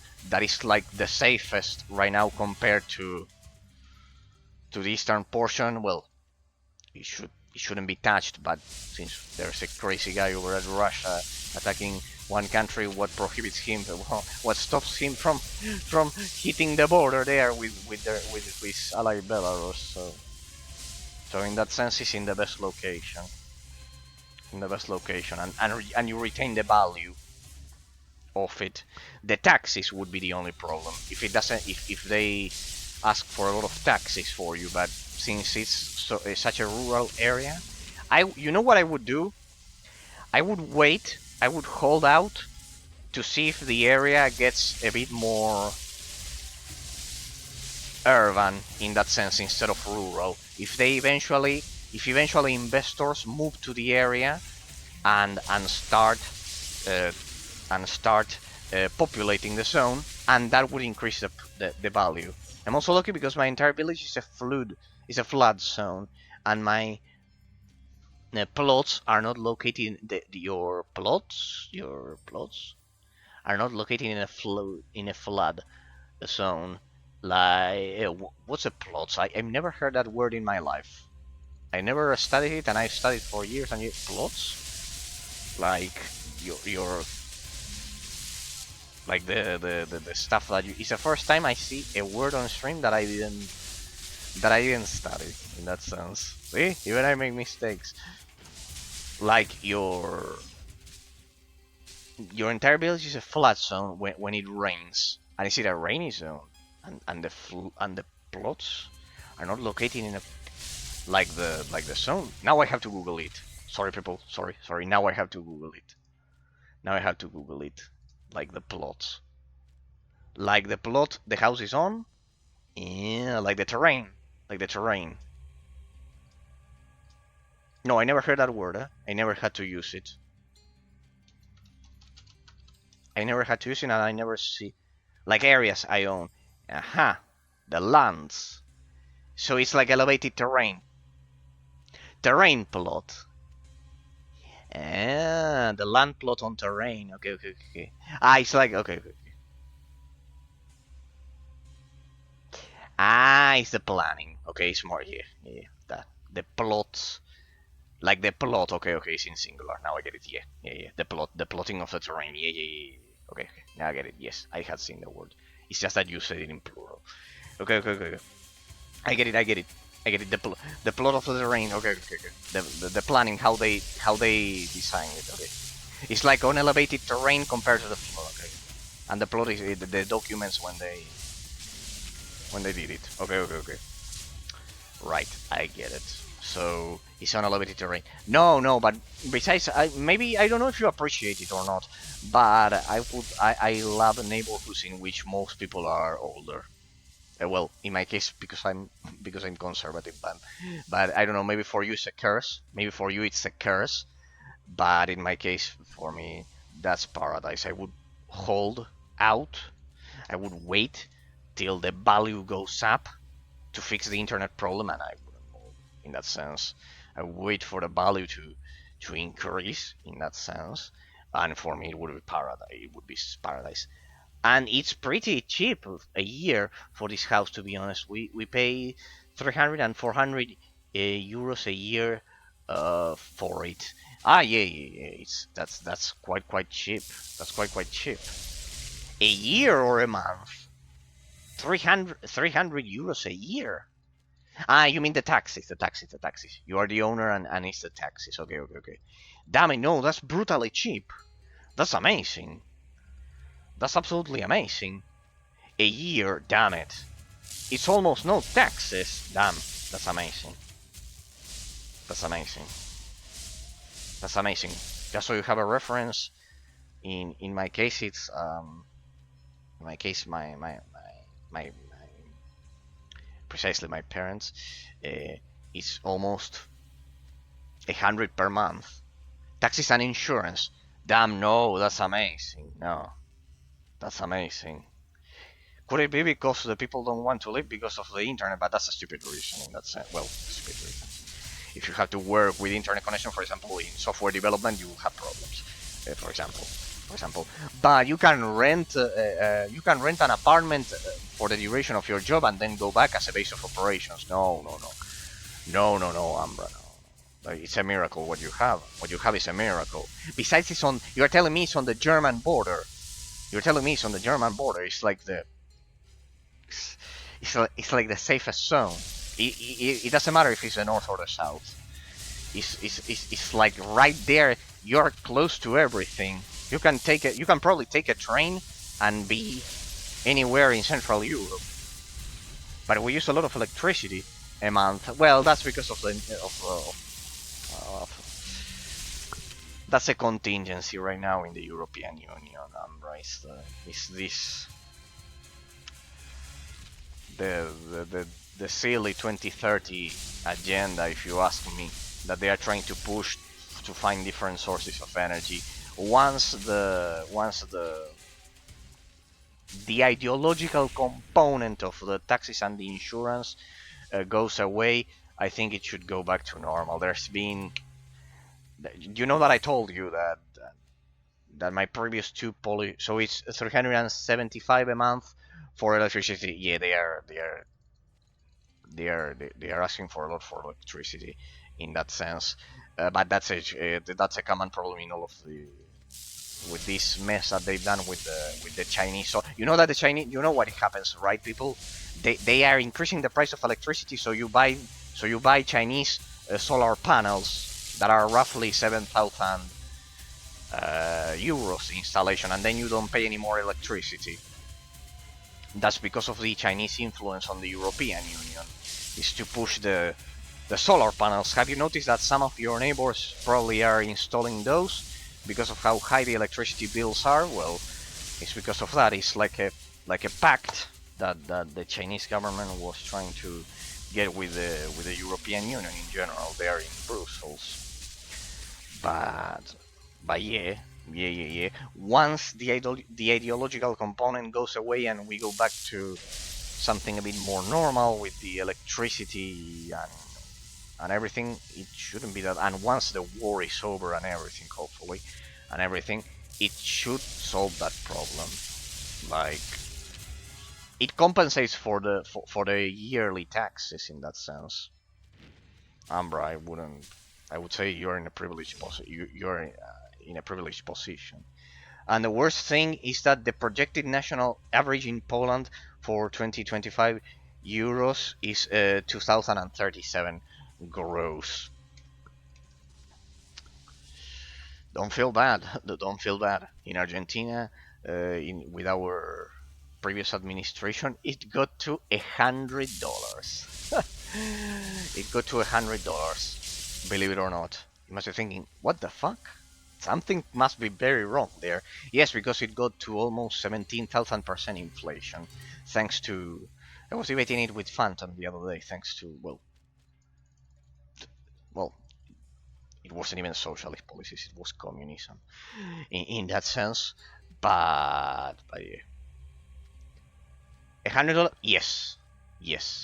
Are you interested in knowing how it got to that situation? First, I must ask you, Ambra. If you are liberal, then tell me no. I don't want to offend anyone. I've already lost 2 Polish viewers because of this specific thing.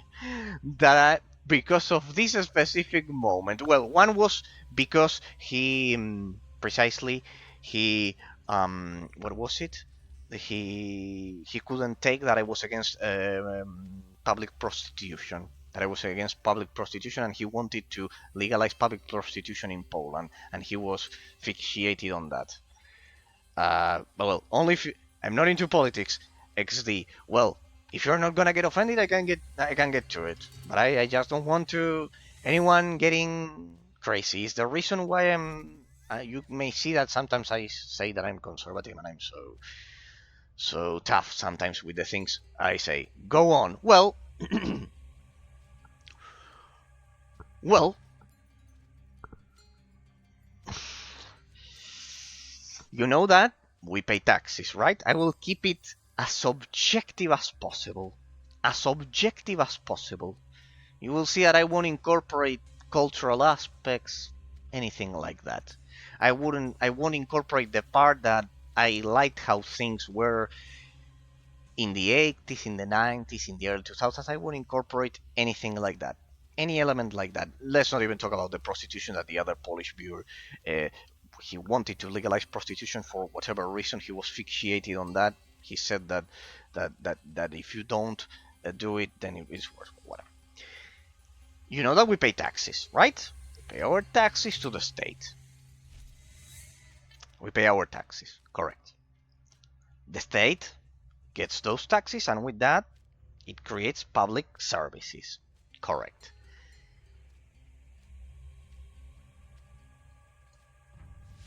What happens if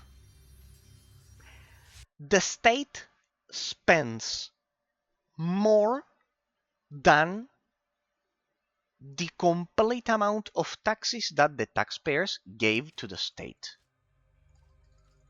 It causes something that in economics is called a deficit. A deficit.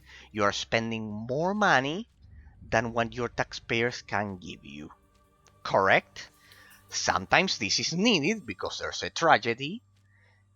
They need to make more money indeed, and then they ask for more taxes. Okay, they ask for more taxes and etc.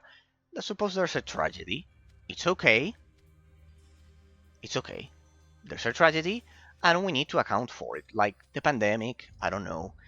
They end up making more money, and they end up lowering the value of the currency. Well, look at that. Look at that. You know the drill. Then you know the drill. They print bills physically. Is the way that when you get more money, then you print bills. And what does that cause? It lowers the value of currency. That's called as inflation, the silent tax. In Argentina, in the name of social justice, I can tell you about crazy things that, for example, I told it to Phantom the other day.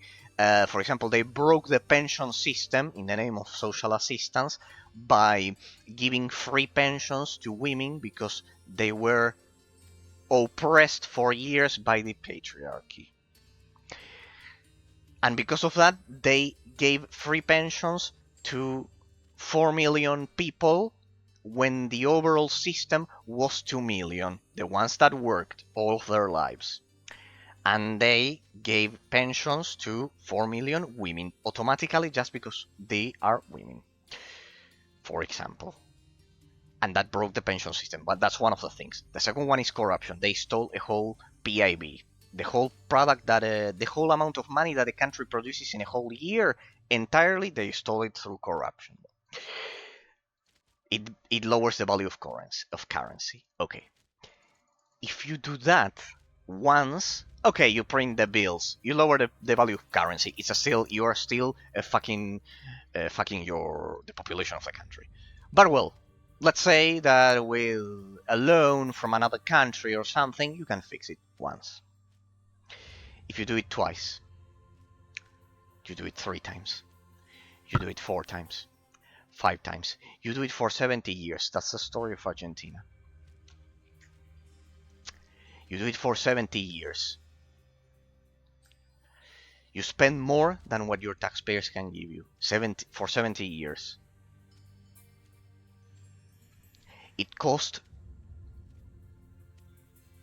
oh god, XD, well, it causes something beyond inflation. It causes hyperinflation. When you have hyperinflation, like we had up to 2023, this is basically the story. In 2023, basically because of this, the population got fed up and voted a mini Trump. We now have a mini Trump, let's say, just to make it brief. He's a doctor in economics, he's more educated, but doesn't matter, just so you have an idea. When you do it for 70 years, and you print bills, and the population sadly is ignorant enough as to not understand this, in the name of social justice precisely, and a lot of good intentions to help people, they prey on that, you get hyperinflation. What happens when you never had the misfortune of living under hyperinflation, people? It works like this. We had in 2023, back when this nightmare at least ended for us, we had 17,000 inflation yearly. 1.5 inflation per day. 1.5 per day, daily. Per month, I don't remember because it was so high that it was 30% per month. So, when it gets to that point, you start losing, the chain of products of the country starts losing, you start losing the idea of what the price of products should be, because products still obey the prices of the American dollar. That is a dominant system in the West. In your case, the euro, but it's still tied to the American dollar. And then the owner of a restaurant does not know really at which price he should sell you, I don't know, a sandwich or whatever. That breaks the whole chain. And what's the end result? I'm happy that inflation in Poland went lower, XD, because we had 16 2 years ago and year, and now we have, I think, 2. Well, like that. It's called a silent tax for a reason. So I can tell you this, no matter how socialist, how liberal, how left-wing you are, the best thing I can tell you is this, objectively. Pay attention pay attention to how much your government is spending. I know it's quite difficult, but the best way to tell it is through inflation. If they don't lie with it, they generally lie with it. It's generally false, the one that we are told, but in serious countries it shouldn't be in that sense. I think in European countries they are telling more or less the truth of the inflation. Pay attention. It doesn't matter how liberal, leftist you are. That I don't know. You tell me that you hate Trump. Okay, perfect. You hate Trump. Absolutely accepted. No problem. I also disagree with a lot of policies as well. No P. The cultural aspect, one side. But the best thing I can tell you is be objective about what they are doing with the economy. Be objective. If they are spending more than what the taxpayers are giving them, and you see that inflation, even if you're, I know it's painful, but even if you're a leftist, you're liberal, you're the most socialist person in the world, don't fall for that trap, because you are damaging yourself. You are damaging yourself like what happened to most of the population here. I wouldn't vote a conservative government that spends more than what the taxpayers are giving them. The problem is that it's generally not the conservative governments that do that. Generally. Sometimes they do, and I wouldn't vote them in that case. But be careful with that.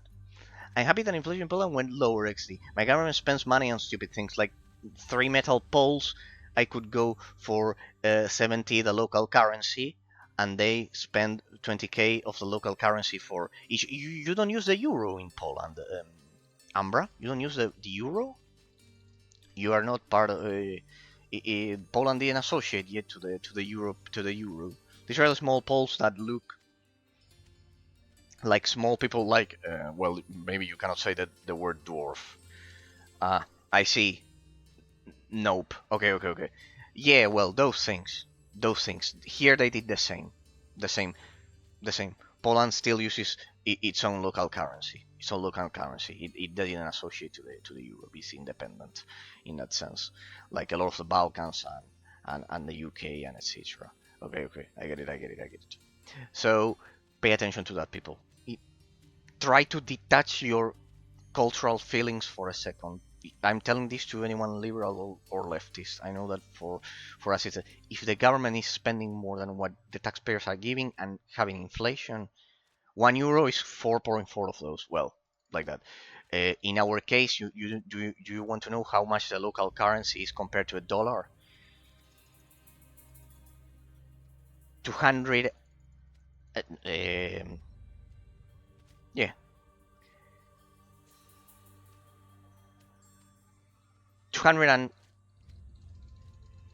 2.5k, let's say it, 2,500 local currency.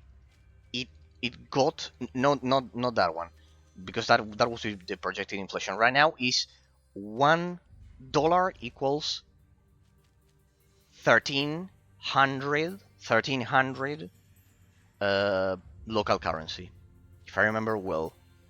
Well, it's $1. That one. Well, just so you have an idea. In Argentina, because of what they did, $1, a single dollar, 1,300, like 1,300, 1,300 local currency.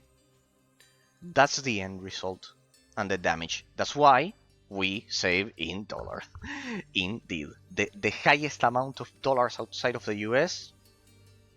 Right here, because of that, because it was a way to cover yourself, to protect yourself from hyperinflation.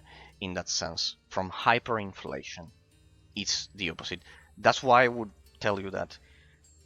I know it's quite hard, but if you see that your government is spending more than what than the total amount of what your taxpayers can give to it, I know it's painful, and even if you don't culturally like other aspects, be careful with that. Think about it twice. As I was saying, $1 is 3.64 now. Well, but those are normal, more or less normal. Marcus, how you doing? How you doing, Marcus from Star Wars: Your Republic? Sorry, I was about to finish. It's been 4 hours and a half. I have to finish, sadly, Marcus. I feel so bad. I feel so bad. I was about to finish. Pretty much, I was talking about. I want inflation from 2013 again. How are you doing, Marcus? This is Ambra. He's from Poland, in that sense. He's from Poland. My European audience generally loves this game. I don't know if played you. I met you with Star Wars: Your Republic. There, um, there you can find me as Eraser most of the time. It was something like minus 30%. How you doing, Marcus? How you doing? I remember you from Star Wars: Your Republic. I was finishing the Trooper storyline there. Hello, Ambra. Salutes you. Yeah, he's from Poland, and I'm from Argentina. In that sense, I think I didn't tell you last time. I assume all players from Star Wars Republic are from the US, in that sense. But yeah, this is a I play a European. Oh, bro. Oh, oh. Generally, my audience is more European in that sense. I have half and half. The people from Star Wars: The Republic and some other games like Hellgate London are are in general either US and well, in the case of this game, it's quite your inflation in the negatives is amazing. Yeah, yeah, yeah, that's deflation. It can also be bad, but not in the current context. But yeah, basically it's like that, Marcus. It's my this is a game that is more popular in Europe precisely. It's Drakensang Online, and basically, I think I'm done with all of the quests. I think we can more or less leave it more or less. I see we're streaming, bro. You saw me. Yeah, yeah. It tells you through the Twitch notification. Or you meant Ambra? Yeah, yeah. No. It's like that. So, yeah, yeah. Yeah, with Star Wars: The Old Republic. Yeah, I remember from Star Wars: The Old Republic that is more like in that sense. All right, it's 3 a.m. Coming soon. Yeah, it's been for me. I'm ahead to bed. So do you feel? Ah, you. Ooh, I cannot stop the stream now. No. I gotta stop the stream. I feel like Malay made some bad policy decision. I don't know, Marcus. Where are you from? That's interesting. You know the guy. Bye bye, Ambra. Thank you from the bottom of my heart. If you heal to sleep, I cannot stop the stream now. I have to chat a bit with him. Then good night, Ambra. Good night, Ambra. I know it's 5 hours, 6 hours more over there, 3 a.m. for you. For me, it's 9 p.m. Yeah, thank you from the bottom of my heart. I always appreciate all of the talks and all of the chats and thank you from the bottom of my heart. I really appreciate your company. Well, Marcus, you have to tell me if you can, where you from the US, because I don't know, I don't want to offend anyone. First, I've learned my lesson. I have had a lot of people who might be offended by him, and I understand culturally why. US, okay, it's going to be quite divisive. Then. Bro had the chainsaw, of course I know him. Oh, you know him. Well, I was telling the story to Ambra, precisely. Most people see that, and because of the things he says, they think he's a crazy man. But I will tell you the reality that I was explaining to Ambra, precisely. Well, I'll repeat what I just said to him, the story. Do you know the concept of inflation in that sense? Do you know that concept? Like, your currency losing value, pretty much. Do you know that concept? Right? In the US, it's a superpower of the world, so it's not that affected by that, but still had some. Well, um, with the risk of you hating me, hopefully it's not the case. Uh, I am conservative. I am European conservative because Argentina is the most European-oriented country of the Americas. it's basically I have Italian citizenship. I basically am Italian, and basically like that. Yeah, well, with the inflation. I'll tell you the story. I'll tell you the story and what I was mentioning. In Argentina, in the name, well, U.S. currency is stable compared. Yeah, of course, sure. Yeah, the most in the world, the most stable one in the world, in that sense. I will take you to an unknown dimension, for a second, just so you understand why, and maybe in that sense, I don't mean for anyone to share my views, but to at least not hate me because of the views that I have. Well, in the name of social assistance, some 70 years ago, the name of social assistance, they started for now. No. Trust me, just because of the historical context of the US, I don't think it won't be that easy for it to fall. Right now our currency is $1, right? $1. The biggest concentration of dollars outside of the US, it's us. Why? Because basically $1, one of your dollars, $1 equals 1,300 local currency, like 1,300 local currency equals $1. For those of you who don't know, that's absolutely crazy, that's absolutely stupid, and it destroys your whole economy. What happened some 70 years ago? In the name of social assistance,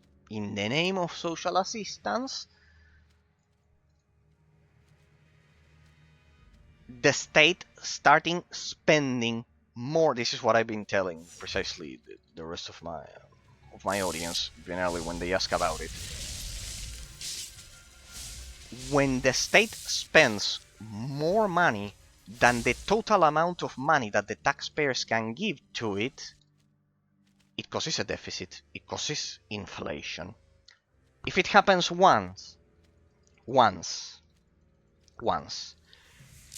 you can print bills. And you cover it, but you still devalue it. You destroy the value of your currency. This dollar is worth less, right? You can do it once. Okay, you have and I agree with this. You can have a tragedy, a flood, I don't know, the crazy pandemic, I don't know. Once you spend more, the state spends more than what the taxpayers can give to it. Once. You do it twice. Well, you start to have inflation, the so-called silent tax. The value of the currency is starting to go down. Twice. 3. 4. 5. Argentina did it for 70 years. 70 continuous years. Spending every year more than what the taxpayers could provide to the state because of the natural economy. Okay. For 70 years. Because of that, it caused something called hyperinflation, which is beyond inflation. Right? 5 times it bankrupted the state. 5 times it bankrupted the state. Like the state couldn't pay for its obligations. And in that context is that after 70 years, a crazy guy with a change. He's also a doctor in economics. He's not stupid. He's a bit more in, let's say,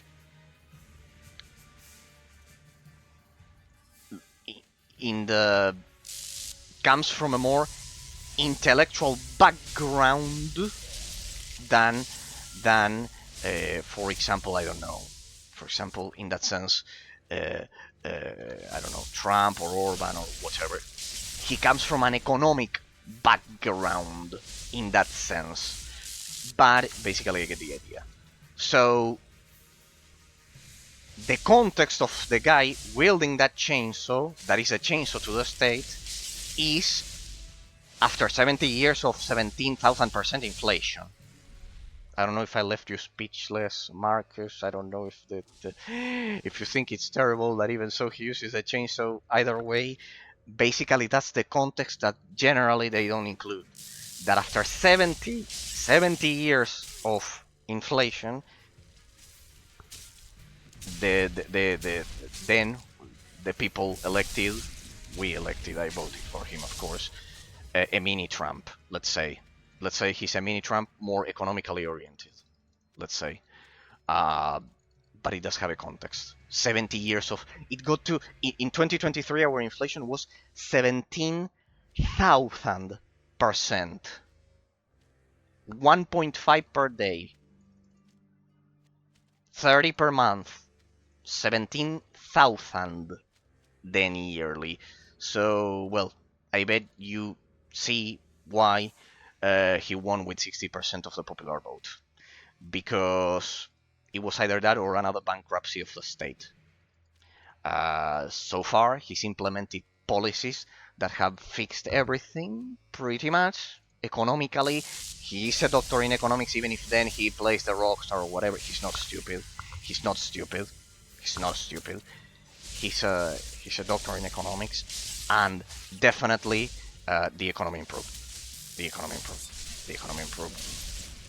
1,000,000%. It's like a miracle. There are people in the world already talking about a miracle, similar to Japan. I mean, didn't your country inflate a lot during his first months and lose many jobs? No, he had to contract the economy precisely because the jobs were not like the jobs that you have in the US. In the US, you have private jobs. Here, for who? Like, in the US, you have private jobs, right? Like normal jobs. In a normal economy, in a normal country, you have normal jobs. This is difficult. I know it's difficult to imagine. You have normal jobs. Here, all of those people that lost their jobs and were expelled from the state, they were having public jobs. The idea was that the state had grown so big,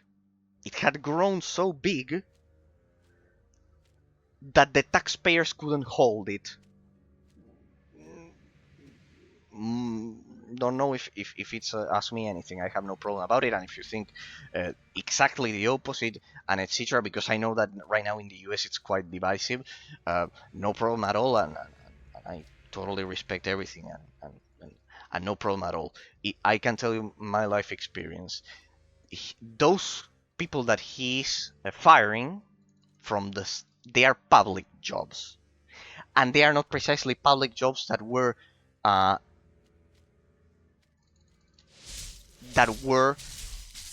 doing things. They were relatives of the ruling political parties. And you must be thinking, so big it was, so... Yeah. Yes.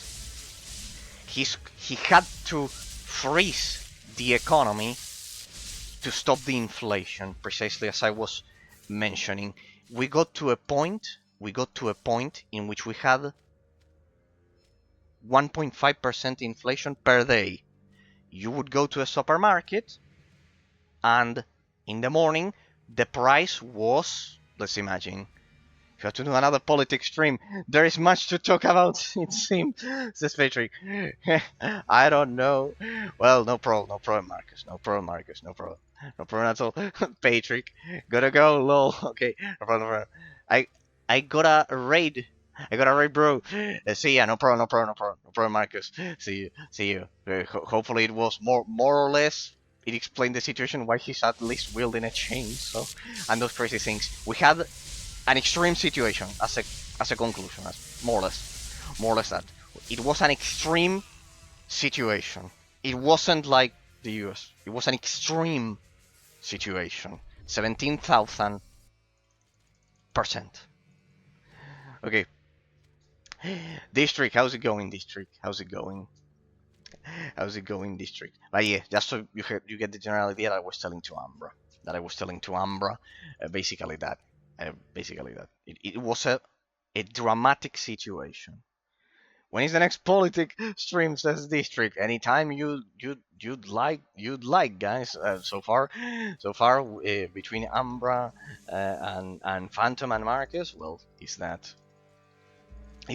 the best thing that I can tell you as even if you are the most liberal, you're telling me the most leftist voter ever, the most possible, I can tell you only one thing: pay attention to how much the state is spending versus how much the taxpayers are giving it. Objective.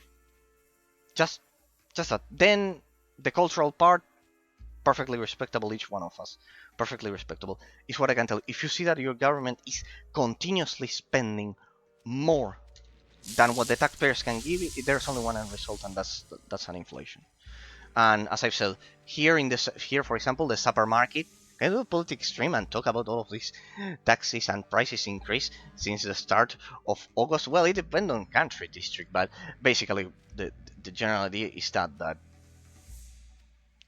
the best legacy I can give you, even if you think Trump is terrible and whatever, and I can understand why, because of the viewpoint of the other side, and perfectly, if you spend more than what the taxpayers can give you, there's one only objective result. That's inflation. I wouldn't vote a conservative government. I wouldn't vote a conservative government that spends more than what the taxpayers are giving it, because it will cause inflation. Here we have, for example, a supermarket. Let's say you go to the supermarket. Imagine you go to the supermarket here, and we paid for I don't know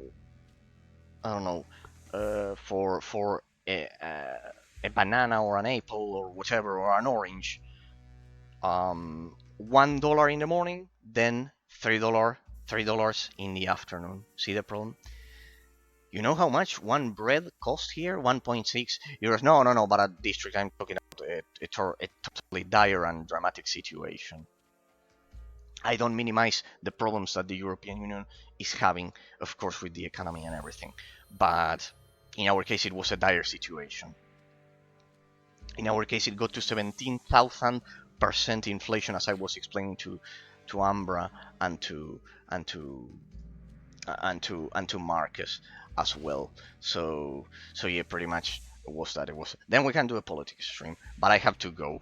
It's already way too late. It's already 10, or I did almost 5 hours today. Shit. Talking with all of you, we talked so much that I feel that it got crazy. Soon I will cannot eat bread from 0.60 to 1.60 is over. No, they need to stop public spending. If you ask me, district, they need to stop. There's way too much. It's what I was telling to anyone who may be a bit more of a liberal voter, regardless if you are the most, yes, regardless if you are the most liberal leftist of voters or whatever, pay attention to how much inflation and how much your government is spending. I wouldn't vote, as I said, a conservative government that spends more than what the taxpayers can give you. If the taxpayers can give you 10, you cannot spend 15. There's only one. You can do it by printing bills, and when you print the bills, there's only one end result, and it's inflation. Learn from what happened to us. We got to 17,000% here. So yeah, there you have the idea. There you have the idea.